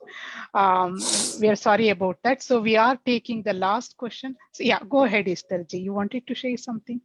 You are on mute. Unmute yourself, yeah. please. Yeah, I think the whole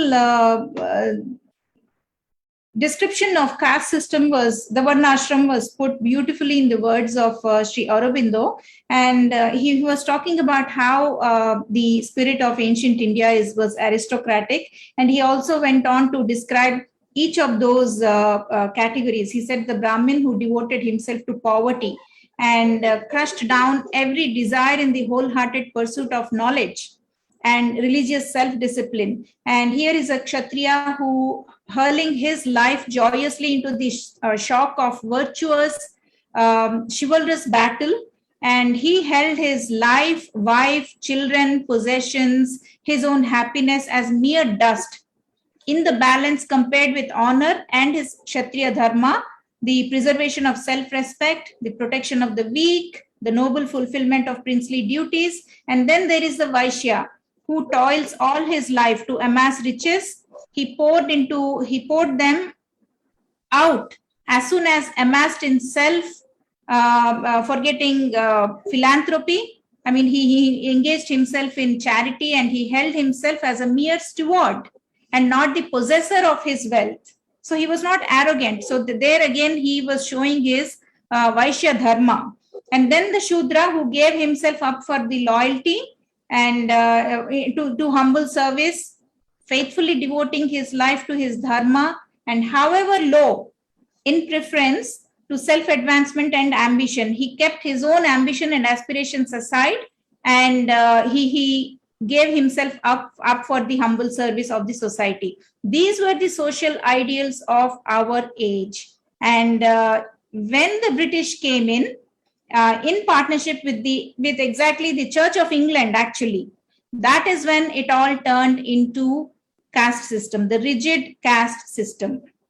And when British left India about 7 decades ago, we are still not able to come out of that that mindset that the British gave us. Yeah, very well said, Esther. That's what we see today in our societies. Yeah. So sorry to take your sleep. So we will take the last question, and after that we will wind up this session. This question is from Mr. Rao Kaja. Yeah, good evening. Good evening, everyone. I'm Rao Kaza from London. I have 2 points to ask with Subuhi Khanji. One is you are doing excellent work in giving awareness to the Indian Muslims, but what is the best way we can give this in a larger scale? I know you are struggling a lot to give awareness. What is the best way to give more awareness to all the Muslim people? The second point is related to the petition. I'm not sure whether it may be a silly thing, but one of the things is Quran says that no need to wear a hijab in front of family members like brothers and sisters. As per Indian pledge, everyone taken the pledge, all Indians are my brothers and sisters. So whether I'm not sure whether that is okay. The other very interesting point of view. The other point is the other point. What I would like to say is, like during the Indira Gandhi assassination, many innocent Sikhs were killed just because they are wearing turban. So we shouldn't want that kind of thing happen in future. Yeah. What was the question? Will you please repeat? Okay. Question. First one is I mentioned what is how to make awareness to the other Hindu like Muslim Indians about what the points you mentioned. Okay. I think the only way to solve this problem is maybe like just talking more about it, or I think one thing that we need to address here is that the two main confusions because of which most of the Muslims are not able to understand the problem is that they do not know the difference between dharma and religion. So first of all, not just Muslims, but every Indian should know the difference between dharma, panth, and religion. This is the basic concept that needs to be cleared, that dharma is performance of duty. What Bhagavad Gita talks about, that whatever situation you are in, what you're supposed to do, that is your dharma. And dharma is different in every situation. Like mera matru dharma alag hai, as a mother, my dharma is different. Mera putri dharma alag hai, as a daughter, my dharma is different. Mera patni dharma alag hai, as a wife, my dharma is different. Mera samajik dharma alag hai, like society mein, when I roam around in the society, my dharma is different. Mera rashtra dharma alag hai, my national duty. And mera param dharma alag hai, जो मेरा परम परमेश्वर के प्रति धर्म है, या मेरी अपनी एक अल्टीमेट अवेकनिंग स्पिरिचुअल कॉलिंग के प्रति जो धर्म है वो अलग है. तो धर्म को आप किसी बॉक्स में नहीं बांध सकते, वो होता है धर्म, इसलिए उसको सत्य सनातन धर्म बोलते हैं. दैट मीन्स ट्रुथ, किसी भी सिचुएशन में जो सच है, जो ड्यूटी है, वो धर्म है. अब बात आती है रिलीजन की. रिलीजन की कुछ एट्रीब्यूट्स होते हैं, देयर आर सर्टेन क्वालिटीज और attributes of a religion. Religion का कोई एक फाउंडर होता है, रिलीजन की कोई एक स्टार्टिंग डेट होती है, रिलीजन का कोई एक स्क्रिप्चर होता है, रिलीजन का कोई डूज एंड डोंट्स होता है, कोड ऑफ कंडक्ट, कि आपको ये करना है, आपको ये नहीं करना है, वो रिलीजन होता है. So there is a very clear distinction between dharma and religion. So this confusion needs to be cleared in a Muslim's mind, that our dharma is sanatan, that means truth, performance of duty in any given circumstance. Everybody's dharma is sanatan and my religion is Islam. मेरी एक पूजा पद्धति है, एक उपासना पद्धति है कि भाई मुझे भगवान को इस तरह से अप्रोच करना है, मैं उसको फॉलो करती हूँ, मैं उसका सम्मान भी करती हूँ। तो मेरा धर्म सनातन है, मेरा पंथ मजहब इस्लाम है। और लास्ट होती है संस्कृति। संस्कृति जो होती है वो किसी भी जगह की, then again it comes down on climatic conditions. मैं बार बार प्रकृति की बात करती हूँ, किसी भी जगह की संस्कृति वहां की क्लाइमेटिक कंडीशंस डिफाइन करती है। तो किसी भी जगह की संस्कृति जो होती है वो उसकी ज्योग्राफिकल लोकेशन के हिसाब से निर्धारित होती है। तो हमारा इंडियंस का, अगर इंडियन मुस्लिम्स का मैं बात कहूँ, हमारा धर्म सनातन है, हमारा मजहब इस्लाम है और हमारी संस्कृति हिंदू है। दैट मीन्स हमारी national and civilisational and cultural identity is Hindu, which does not clash with Islam by any way. जैसे मैंने आपको दफनाने का भी एग्जाम्पल दिया कि गरुड़ पुराण में 8 तरह के अंतिम संस्कार की तरीके हैं, उसमें दफनाना भी एक तरीका है। तो किसी भी रिलीजन को आप बिलोंग करते हो, आपकी कोई भी प्रैक्टिस हो, कोई भी मान्यता हो, वो हिंदू प्रैक्टिस या हिंदू कल्चर में समाहित हो जाती है, क्योंकि हिंदू कल्चर उन सभी चीजों को कंसिडर करते हुए ही बात करता है। पंच तत्व से हमारा शरीर बना है, पंच तत्व में हमें विलीन होना है, चाहे दफनाइए, चाहे जलाइए, चाहे पानी में बहाइए, हवा में उड़ाइए राख बना के। मेन मकसद है कि आपको उन 5 एलिमेंट्स में मिल जाना है, जिन 5 एलिमेंट से आपकी बॉडी बनी है, प्रकृति बनी है। तो मुझे लगता है कि ये अवेकनिंग एक बहुत लार्जर स्केल पे तब हो पाएगी जब हम धर्म, पंथ और संस्कृति का अंतर, डिफरेंस खुद भी समझेंगे और लोगों को भी समझाएंगे। हम लोग डे टू डे लाइफ में भी वोकैबुलरी में ये गलती अक्सर करते हैं। जैसे मुझसे कई बार लोग पूछ लेते हैं कि सुबुह जी आपका धर्म तो इस्लाम है ना? तो मैं ये बोलती हूँ कि नहीं, मेरा धर्म इस्लाम नहीं है, मेरा पंथ इस्लाम है, मेरा मजहब इस्लाम है, मेरा धर्म सनातन है। तो हम लोग भी अपनी डे टू डे लैंग्वेज में ये क्लैरिटी लाएं कि धर्म, पंथ और संस्कृति में फर्क होता है। ये कंफ्यूजन अगर दूर हो जाएगा तो सारी चीजें एकदम क्लैरिटी के साथ दिखाई देनी शुरू हो जाएंगी। और मुस्लिम समाज को थोड़ा, मुझे लगता है, इस्लामिक हिस्ट्री भी बतानी चाहिए कि कैसे प्रॉफिट मोहम्मद, पैगंबर मोहम्मद की डेड बॉडी के ऊपर इस्लामिक स्टेट की शुरुआत हुई। अगर हम अपने आप को प्रॉफिट के डिसेंडेंट्स बोलते हैं तो हमें तो सबसे पहले आगे क्षत्रिय बन के इस्लामिक स्टेट के खिलाफ लड़ना चाहिए कि हमारे प्रॉफिट को बेअदबी करके उनके नाम पर इस्लामिक स्टेट बनाने की शुरुआत हुई, जो इस्लाम से बहुत अलग है। तो इस्लाम और इस्लामिक स्टेट का डिफरेंस हम मुसलमानों को बताएं, धर्म, पंथ और संस्कृति का अंतर हम मुसलमानों को बताएं। जब हम इस तरह से बताएंगे तो उनको समझ आता है। बहुत सारे मुस्लिम बच्चे हैं, युवा हैं जो हमारे मूवमेंट से जुड़ रहे हैं। मैंने अपना टारगेट लाइफ में ये बनाया था। मैं I want to confess on this show, बहुत मजा आ रहा है प्रतिमा जी, ऐसा बिल्कुल नहीं लग रहा है कि नींद कॉम्प्रोमाइज हो रही है। I am really enjoying this discussion. Thank you. मैंने ये टारगेट बनाया था कि मुझे अपने जीवन में कम से कम 50 सनातनी मुसलमान खड़े करने हैं। That was my one of the goals that I decided for my self. सनातनी मुसलमान यानी वो मुसलमान जो अपने कर्तव्य का पालन करते हुए अपने मजहब को मानता है। तो 50 का टारगेट बनाया था और तकरीबन 10 या 11 बच्चे मेरे साथ एक्टिवली ऐसे जुड़ गए हैं, अलग अलग जगह से। कोई बंगाल से है, कोई बेंगलोर से है, कोई मेरठ से है, कोई दिल्ली से है, कोई लखनऊ से है। वो बच्चे जो एक्चुअली समझ गए हैं कि धर्म, पंथ और संस्कृति में क्या फर्क होता है। हमें मुसलमान युवाओं को ये बताना है कि प्रॉफिट मोहम्मद सल्लल्लाहु अलैहि वसल्लम used to talk about रियासत Medina because he was born there, because it was his motherland. तो वो वहां पे पैदा हुए थे तो वो रियासत मदीना की बात करते थे। हम भारत में पैदा हुए हैं तो हम रियासत मथुरा की बात करेंगे, रियासत अयोध्या की बात करेंगे, रियासत काशी की बात करेंगे। तो हम भारत की बात करेंगे, हम रियासत भारत की बात करेंगे।